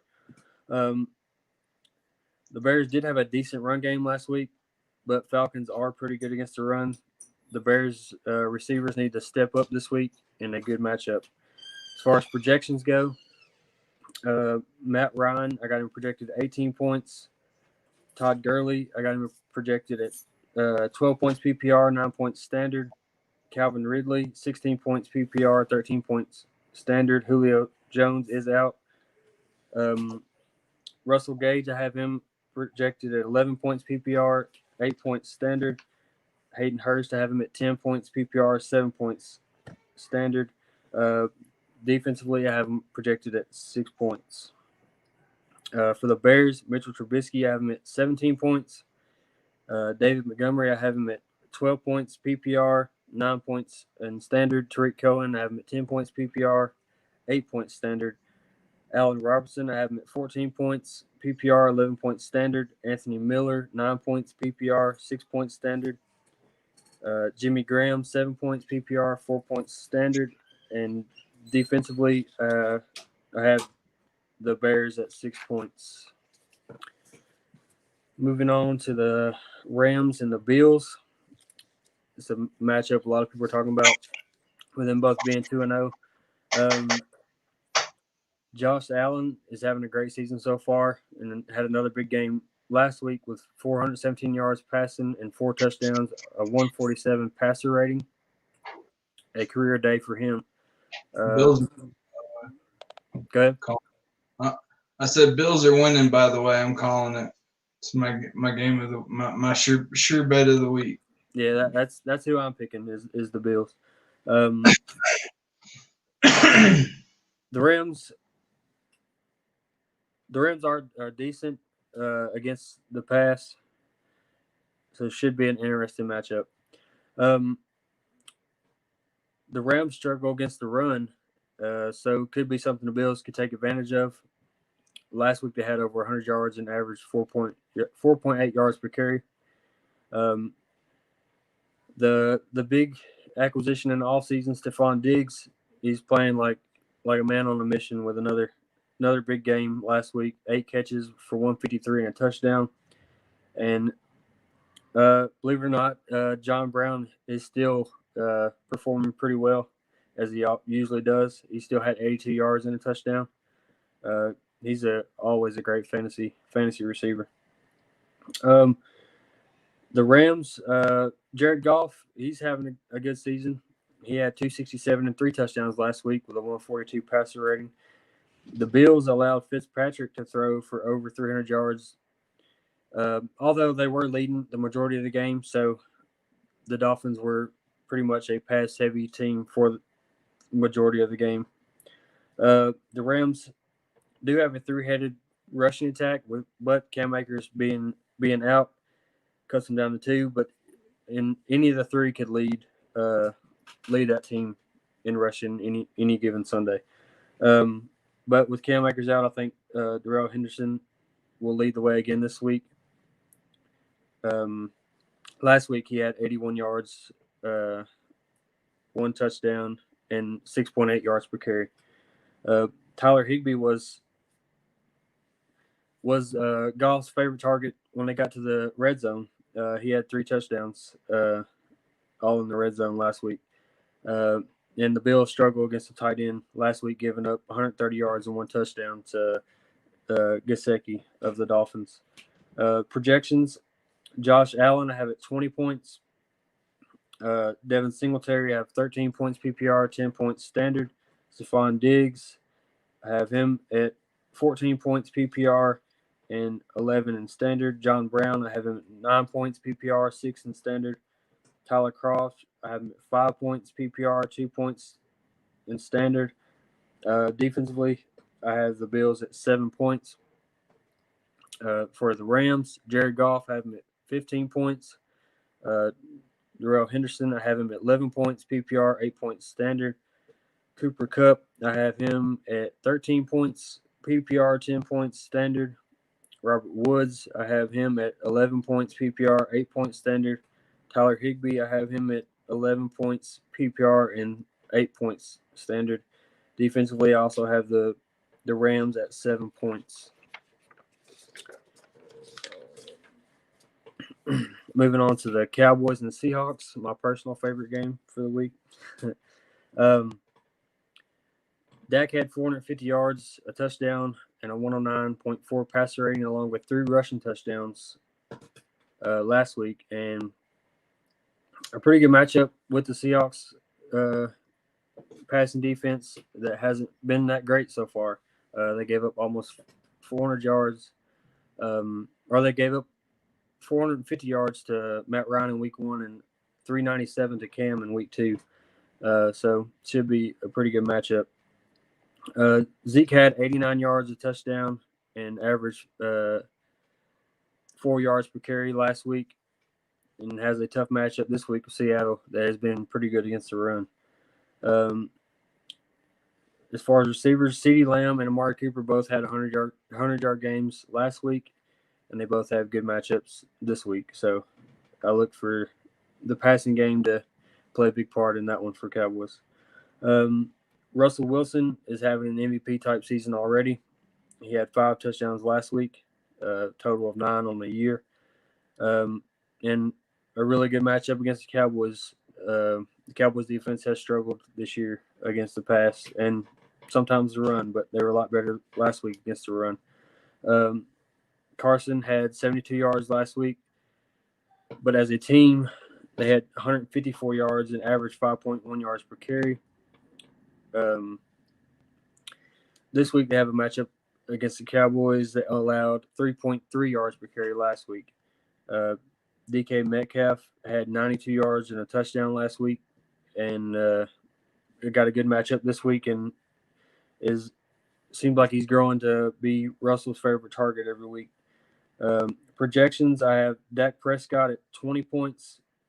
I have Zeke at 20 points and 17 points standard, and I think some of those points will be more as him being involved in the passing game out of the backfield. I don't necessarily look for him to have a huge day on the ground. Amari Cooper, I have him at 14 points PPR, 11 points standard. CeeDee Lamb, 12 points PPR, 9 points standard. Michael Gallup, 10 points PPR, 7 points standard. Dalton Schultz, 8 points PPR and 5 points standard. And defensively, I have the Cowboys at 6 points. Russell Wilson, I have him at 21 points. And Chris Carson, I have 15 points PPR and 12 points standard. DK Metcalf, 14 points PPR, 11 points standard. Tyler Lockett, 15 points PPR, 12 points standard. Greg Olsen, 6 points PPR, 3 points standard. Defensively, I have the Seahawks at 6 points. Moving on to the Lions and the Cardinals. Kyler Murray, off to a hot start. He had another good game last week with 286 yards, a touchdown, and 67 yards rushing, and 2 touchdowns. And got a great matchup this week with the Lions, whose defense has, as we said earlier, has gotten thrashed both weeks. Their running game should flourish against the Lions. The Lions gave up 259 yards and 2 touchdowns and 7.4 yards per carry last week. DeAndre Hopkins had another good game with 8 catches, 68 yards, and a touchdown last week, and has a favorable matchup this week. But he has a favorable matchup pretty much any week. He's a baller.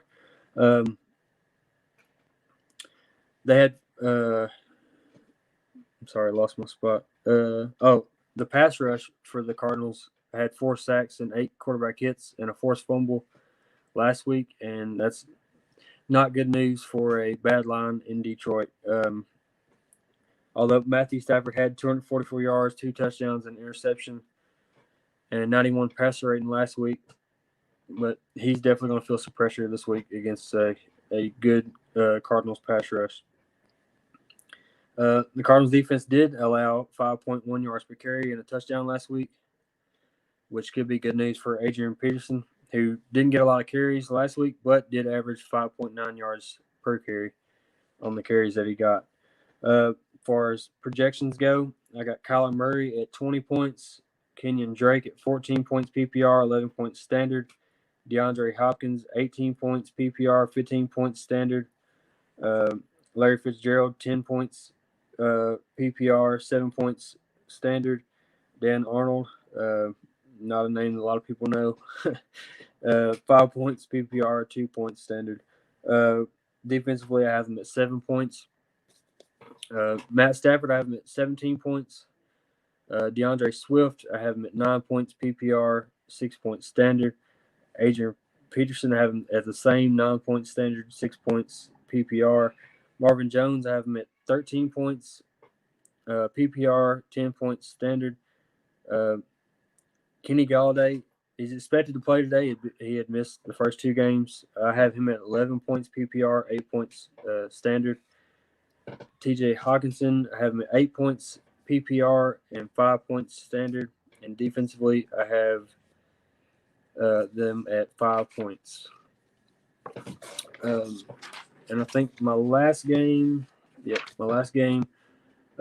the Sunday night matchup of the Packers and the Saints. Drew Brees had 312 yards, 1 touchdown, and interception with a 91.1 passer rating last week. Not a typical game for Brees like we're used to seeing, but it's still better than the majority of the quarterbacks in the league. And the Packers do have a pretty good pass defense, so we'll see how that fares there. Alvin Kamara had 9 catches, 95 yards to go with 79 yards on the ground and 2 touchdowns on the ground. The Packers are not the greatest defense against the rush, so I look for him to be more involved in the run game, but he will definitely get his touches or his targets, rather, in the passing as well with Michael Thomas being out. Speaking of Thomas being out, the receiving core, they just need somebody to step up and help out with that. They were pretty absent last week in that game against the Raiders. Aaron Rodgers, he's been playing with a chip on his shoulder and facing the Saints defense that gave up or 3 touchdowns and a 120.7 passer rating last week against the Raiders. I think he will continue what he's been doing all year. He'll have another good day. Aaron Jones last week had 168 yards on the ground, 2 touchdowns, 9.3 yards per carry, along with 68 yards receiving and a touchdown. He was their go-to guy last week with Devontae Adams injuring his hamstring. Adams is doubtful this week, so we'll see who will step up again this week. As far as projections go, Drew Brees, I have him at 17 points. Alvin Kamara, I have him at 21 points, PPR, and 18 points standard. Emmanuel Sanders, I have him at 10 points, PPR, 7 points standard. Traquan Smith, 9 points, PPR, 6 points standard. Jared Cook, I have him at 12 points, PPR, 9 points standard. And defensively, I have the Saints at 5 points. The Packers, I have Aaron Rodgers at 20 points. And Aaron Jones, I have him 18 points, PPR, 15 points standard. Devontae Adams, if he does play, it will be very limited. So I projected him at 7 points, PPR, and 4 in standard. But he, like I said, he is doubtful to play. Alan Lazard, I got him projected at 12 points, PPR, 9 points standard. Marquez Valdez Scantling, 11 points, PPR, 8 points standard. Robert Tonyan, he scored a touchdown last week. I got him at 6 points, PPR, 3 points standard. Defensively, I have them at 5 points. The injury report in that 49ers-Giants game, 49ers are missing Jimmy G, George Kittle, Raheem Mostert, and Tevin Coleman, along with Bosa and Thomas on defense. And Sherman was out also last week defensively. I think he will be back this week. Giants, of course, they're missing Saquon Barkley. That was their big injury. In the Washington and Browns game, the Browns, they have no new injuries to report. So good news for them. Washington has Steven Sims Jr. He is out today. And that's it for that game. The Bears versus the Falcons. The Bears have no new injuries to report. The Falcons, as we said earlier, Julio Jones is out. He was just ruled out just a little while ago. The Bills and the Rams game. The Bills have Dawson Knox and Zach Moss both out. The Rams have Cam Akers out. The Lions versus the Cardinals. Kenny Galladay, he was questionable, but is expected to play.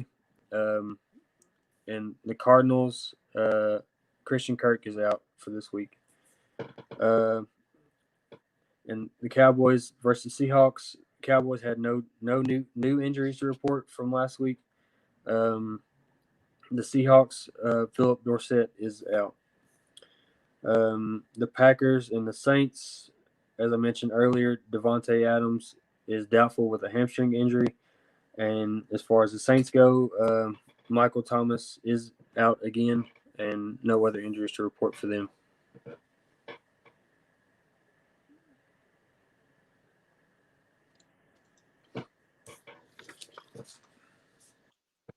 All right, cool. Is that all you got That's for it. me? All right, cool. So I got two things, two segments I want to talk about real quick before I let y'all go for the games. This is going to be really helpful for you guys. Number one, it's the top and bottom five for wide receivers and tight ends in their matchups. So my top five for wide receivers, it's going to be in no particular order. Corey Davis from the Titans versus Vikings cornerback Jeff Gladney. That's going to be in a favorable matchup for Corey Davis. Tyler Boyd's in a favorable matchup against the Eagles' Niskell Roby Coleman. So definitely make sure he's on your starting roster as well. A-Rob, as always, for the Bears. Allen Robinson, he's got a very favorable matchup against ATL's Isaiah Oliver. Just to mention, he's been on this list since I've been making it at least twice this season. So, it's safe to say anybody Isaiah Oliver for the Atlanta Falcons is covering is going to be on one of my top 5 matchup lists. The Seahawks DK Metcalf is got a favorable matchup against Shadobi Owazi. And Cowboys receiver Amari Cooper has a very favorable matchup against Shaq Griffin for the Seahawks this year. Bottom 5, unfortunately, it doesn't look like John Brown's going to perform his best game versus the Rams' Darius Williams. For the Texans, Will Fuller is going against the Joe Hayden for the Pittsburgh Steelers. So I do not have him. I have him in my bottom 5 for that. Sammy Watkins is going against reigning first team All Pro last year cornerback Marcus Peters for the Ravens. And that's the only reason I have Sammy Watkins in my bottom 5, not because he's a bad receiver. But I would watch that game and watch Sammy's points, watch his stats, watch the highlights, watch the context, study everything about that matchup, because that'll tell you how Sammy Watkins is going to fare throughout the rest of the year. And KC will meet the Ravens again if you guys do like daily fantasy and stuff into the playoffs, and they'll meet again. So it'll be good to have Watkins on a watch list for this game and see how he performs. Maybe at the least in your deep leagues, if you have Watkins, I'd put him at a flex, no higher than a flex. So for Cincinnati, AJ Green is going against the Eagles' big play, Darius Slay. I see Slay giving him fits and making it hard for Joe Burrow to throw AJ Green. I think AJ Green, with a talented, experienced quarterback, could make something happen against Darius Slay, but because it's Joe Burrow throwing, I think he's going to be a little bit intimidated. And then rounding off my bottom 5, Robbie Anderson for Carolina going against Casey Hayward for the Chargers. Enough said. Casey Hayward's a shutdown cornerback, and Robbie Anderson is kind of a one-trick pony running down the field. So, and on to my tight ends. This is in order. I don't have the person that's matching up against them. I feel like it's irrelevant because it's either a linebacker or a safety. It'll change throughout the game. But either way, this ranking system takes into account the different people that could be covering them at safety and linebacker. So top 5, starting at the best, working our way down to the 5th best. Mark Andrews at number 1. Jared Cook, I got at number 2. Mo Alley Cox, believe it or not, I got at 3 this week. Travis Kelce at 4. Hunter Henry at 5. As far as advantage and favorable matchups are concerned, I'm not going with points projections. I'm strictly going off of coverage advantages. My bottom 5, again, 1 being the worst in this list, 5 being the 5th worst. Logan Thomas for the Washington, still can't figure their names out. Ian Thomas for Carolina, Austin Hooper for the Browns, Evan Ingram, unfortunately, since I got him starting, I have to for the Giants. And then I got a 3-way tie for the 5th worst this week. Tyler Croft for Buffalo, Dalton Schultz for Dallas, and Tyler Higbee for the Rams do not have favorable matchups this week. Who knows? I could be wrong, but that's just what the numbers and analytics tell me. And one more thing, real quick, I'm gonna give you. Now you got enough. Now you got enough information to set your teams and all that stuff later on in the games. I know the first slates are already up, but real quick, I want to give you one fantasy thing to know about every 32 teams that are in the NFL that are relevant this year to keep in mind. um, going forward, and to look for going forward as well to see if it continues on that pace. So Kyler Murray's it's starting in Arizona and it's going in alphabetical order by state, obviously. Arizona Cardinals. Kyler Murray's 158 rushing yards led all quarterbacks.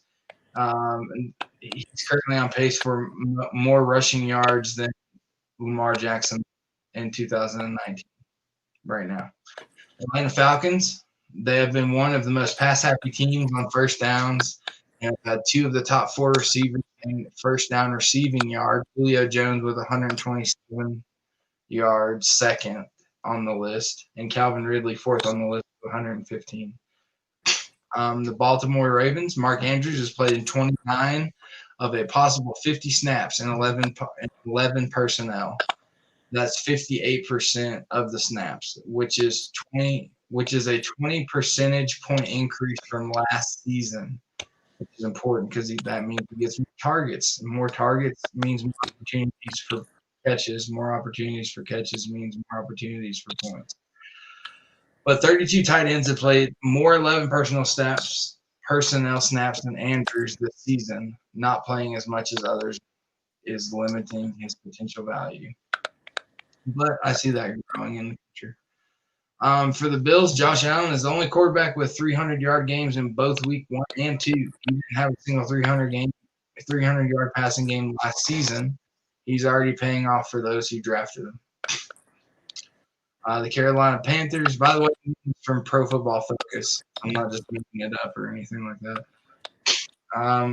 For the Panthers, Robbie Anderson is one of only two wide receivers to have 100-yard games in each of the first two seasons. He only had 3 last season.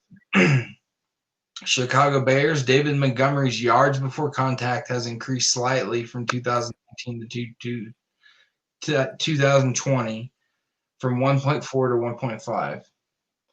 But his yard after contact per carry has increased significantly from 2.3 to 3.5 yards per after contact.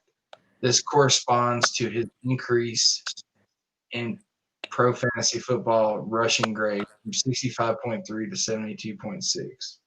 So it shows that David Montgomery is becoming more favorable person to have in like a flex option or something like that. He's not so much as a reach anymore. For the Bengals, surprise, it's Joe Burrow. Has thrown a league-leading 12 end-zone passes. That's 3 more than any quarterback in the NFL, but he's only converted 2 into touchdowns. The targets should continue to be high, and the touchdown rate should regress to the mean, resulting in more touchdowns. The mean being the middle. So eventually he's gonna keep throwing to the end zone is what they're saying, and eventually the touchdowns will start coming and keeping up and having a good average, which is good if you have Joe Burrow. Cleveland again, the two rookies I would have if you were to have 2 rookie quarterbacks on your bench in your fantasy team, one would be Joe Burrow, the other one would be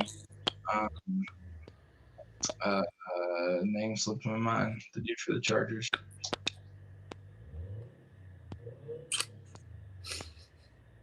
Okay. Caught me off guard.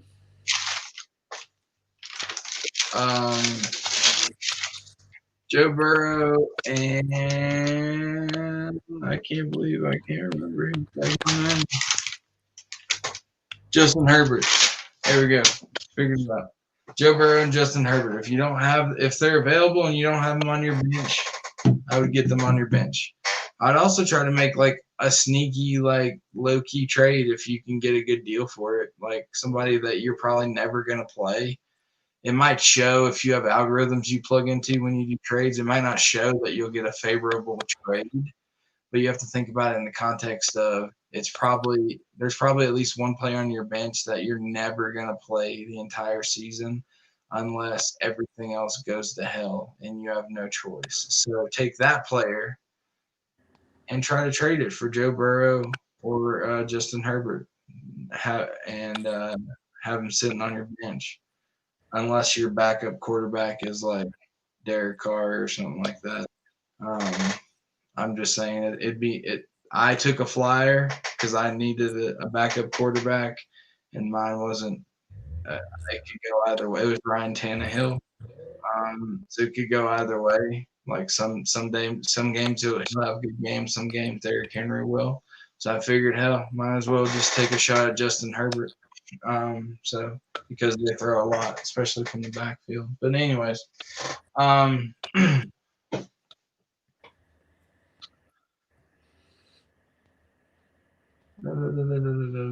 onto the Cleveland Browns. They have two of the top four backs in terms of average yards per contact, average yards after contact per carry. Kareem Hunt leads the league at 5.1, with Nick Chubb at 4.5.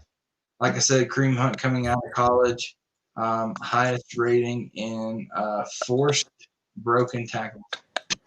So it's not surprising to see him at 5.1 after contact after contact per period. Dallas Cowboys Dalton Schultz has surprisingly high target share considering the other talent Dallas has as receivers. What makes this fantasy potential even higher is that 5 of his targets have been in the red zone.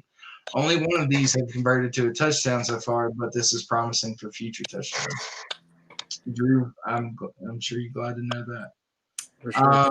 For the Broncos, Jerry Jeudy may only have 8 catches this season, but 5 of them have been for explosive plays, and that's tied for 7th among receivers as far as explosive plays. He's got 8 catches, but he also, week 1, he had a lot of drops too, keep in mind. For the Lions, TJ Hawkinson's average depth of target has decreased significantly from 8.6 to 5.3, which means the depth he's getting downfield to catch passes he was going about 8.6 yards downfield in his routes to catch balls. It is lowered to 5.3 yards per route being run, which in turn has helped a few of his rate stats. His 57.1% catch rate was 3rd lowest among tight ends last year, while this year he's caught all 9 passes, so he's at 100% so far. So even though he's not running down the field as far, he's getting an extra point for you with the catch that he's making. It's a nice trade-off. His 74 yards after the catch is tied for second most among tight ends after finishing in yards after the catch last year. So for the Packers, Aaron Jones, surprise, surprise, has a 5.6 average depth of targets, which is very good for a PPR back. So not only is he getting, that's saying he's getting 1 point per reception if he gets the reception, and then he's getting a half a point for the 5.6 yards he's averaging on his depth of target. So he's already getting you 1.5 points per catch, essentially. That puts him at the top of the league, although it should regress significantly. In 2019, his average depth of target was second highest for backs with at least 50 targets, but it was still much lower at 2.4. I don't know if I agree with that necessarily. I don't think it should regress if it's working. I don't see why they would change it and make it shorter for some reason, unless they had to shorten the passing game. But I think Aaron's wanting to throw further down the field. But I don't know. I'm no expert. That's just my opinion. I disagree with that one. So for the Texans, David Johnson has lined up as an outside receiver on 21 snaps this year, more than any running back. That's more than 17 he accumulated in all of 19 for the Cardinals, which he should have done more of because he's really good at playing in the slot and stuff. Last year, fellow Texan Duke Johnson led all running backs in snaps at wide receiver at 97. So he's already at 21 during week 3. So on pretty good pace, in my opinion. Because once you get him out there, you're getting him a linebacker's covering him, not out of the backfield with time to react, but he's covering him on the line or a little off the line. So he's got to have high reaction time. He's got to be able to jam him. He's got 5 yards. He's got less room for error covering David Johnson or a cornerback too. Got less room for error covering them when they're that close to them. So the better the PPR backs are on towards the line of scrimmage on passing plays, the better it's going to be for them. So for the Colts, Mo Alley-Cox, we keep talking about today, replaced Jack Doyle, who's dealing with an injury. Even when Doyle comes back, Alley-Cox might have earned more playing time. Like I said earlier, definitely look for that. His 3.85 yards per route run is most for all tight ends, so he's running about 4 yards per route. And that's different than the depth per catch. That just means like the quarterback threw it an extra 2 yards and they had to like go out and get it or something like that. So for the Jags, Gardner Minshew's inaccurate throws led to a below average uncatchable pass rate of 21.3% in 2019. He's improved considerably and is fourth best in the league after 2 games at 13.9%. So he's saying that the passes that last year, 21% of his passes he threw were uncatchable to the wide receiver, meaning he was inaccurate. This year, he's improved it by 8 games, or not 8 games, almost 9%. So 9%. So only 14% of his passes are considered uncatchable, which is good. That's why Gardner Minshew is throwing so well this year. He improved on his accuracy. For the Chiefs, Travis Kelce typically dominates in yards after the catch. He's finished in the top 3 for tight ends in 6 straight seasons in yards per catch. This season, 69 yards after catch is like a flip, however, and his yards after the catch per reception is a full 1.6 yards below his career average. Something to keep in mind. For the Raiders, Darren Waller's 18 catches is tied for second most in the league, regardless of position. Even wide receivers and running backs are included. He's tied for second most, and he has yet to drop a pass. So he has 18 points out of 18 points for you right now. So if you have him, hold on to him for your life. Tight ends that are top 3, top 5 talent like Darren Waller, that's going to get you 80, 90 catches a year. They're people that are going to win you championships if you have a decent supporting cast around them. So for the Chargers, Austin Eckler's 177 rushing yards, 6th most for running backs this year. Among top 9 NFL rushers, Eckler has the fewest runs of 10 or more yards with 3. So that means he's grinding it out the hard way. He should continue to maintain a high average, or Eckler has the fewest runs of 10 or 3. Yeah, so he's grinding it out. He should continue to maintain a high average yards per carry, 5.1, which will rise once he breaks a big run or two. Because we all know he's got a big play potential on passes and runs. With the Rams, over 10% of Jared Goff's passes have been charted as uncatchable, which is really good. It's the second lowest rating in the league, like we talked about with Gardner Minshew being the 4th. That's a big improvement from 2019 when he was around the same average as Gardner Minshew at 21.3. So they both improved a lot. So Mike Gesicki for the Dolphins has an 11.9 average depth of target, which is over a first down every depth of target. So if you were to catch the ball every time in that situation, you get a first down. The most among tight ends with at least 10 targets. He hasn't been far behind last season, with the second highest being 11.3. Being a threat further downfield should help keep him in the starting tight end conversation. Which, again, I was wrong. I didn't think he would be this year. For the Vikings, Adam Thielen has maintained an average of 17.8 average depth of target.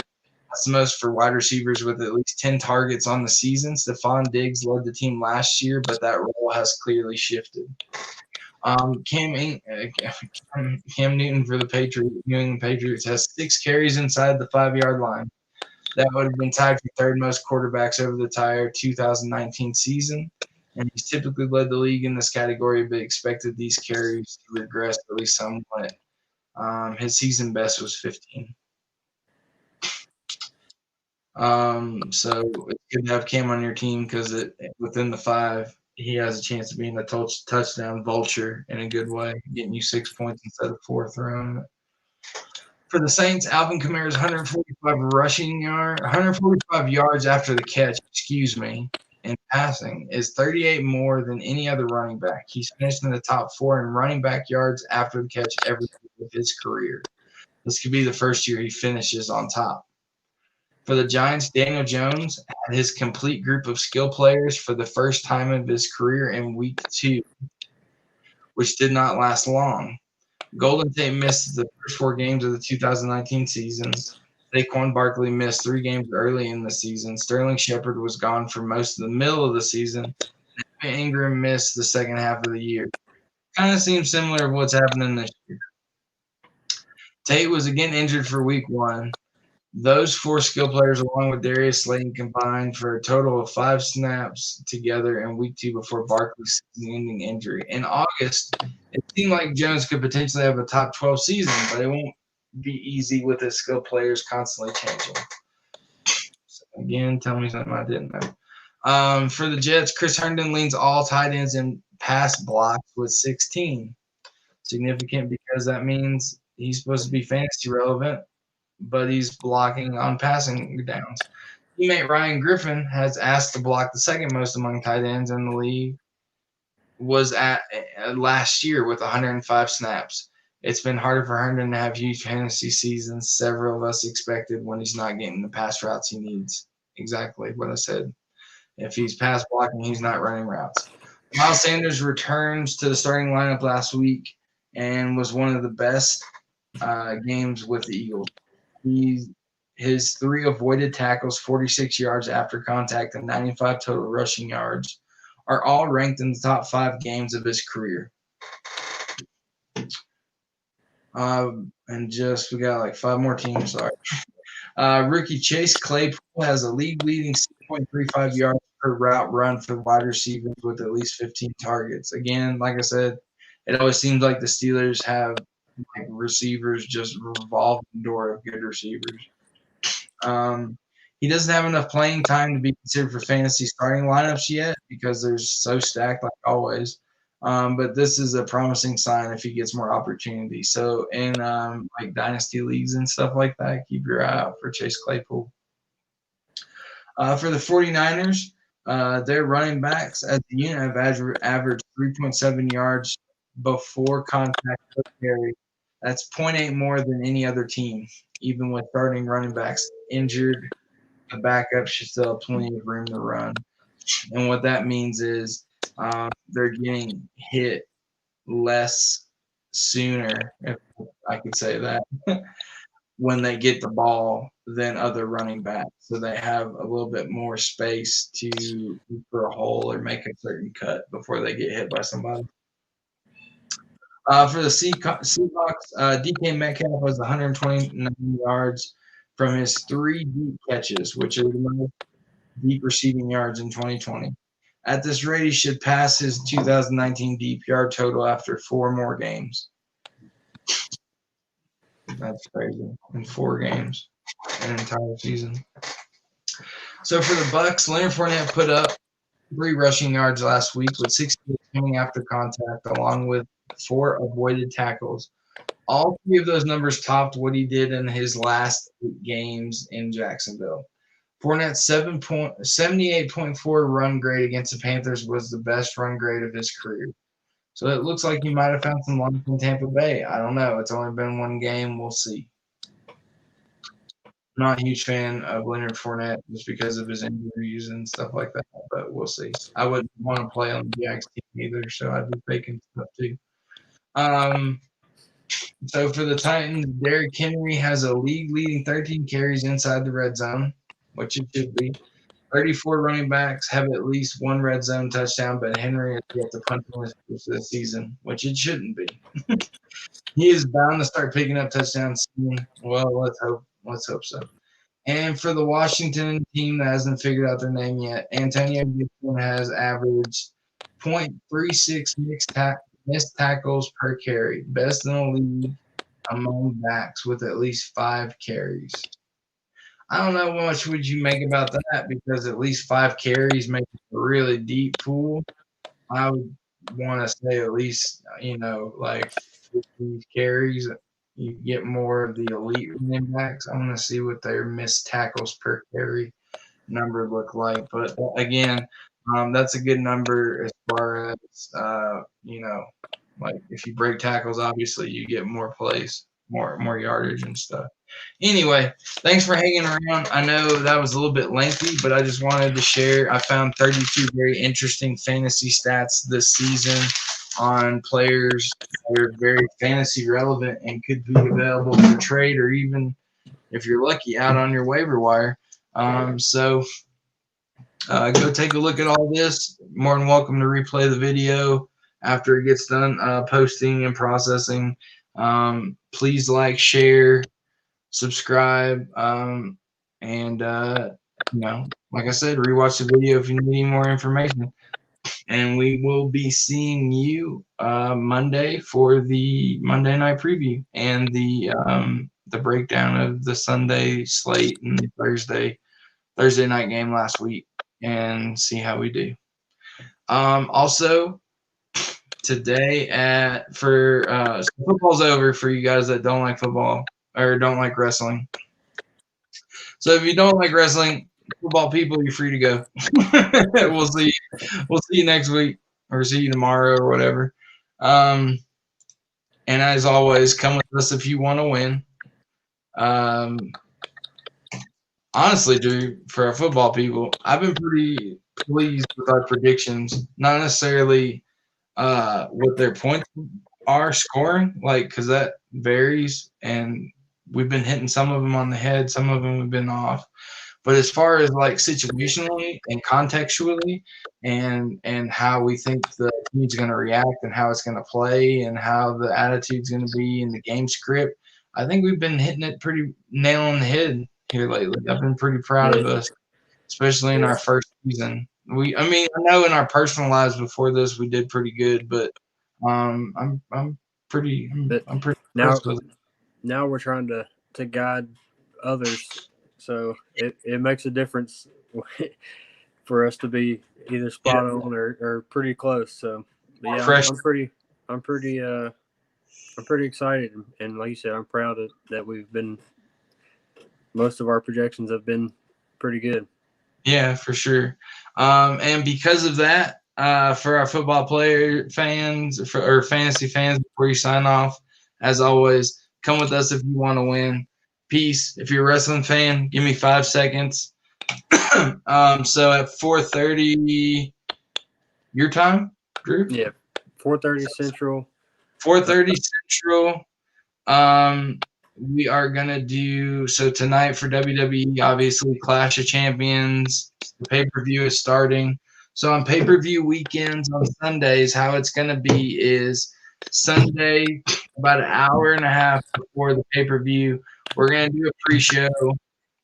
I don't know how long it's gonna last. It's really content related. Obviously, we're gonna do a combination of two things.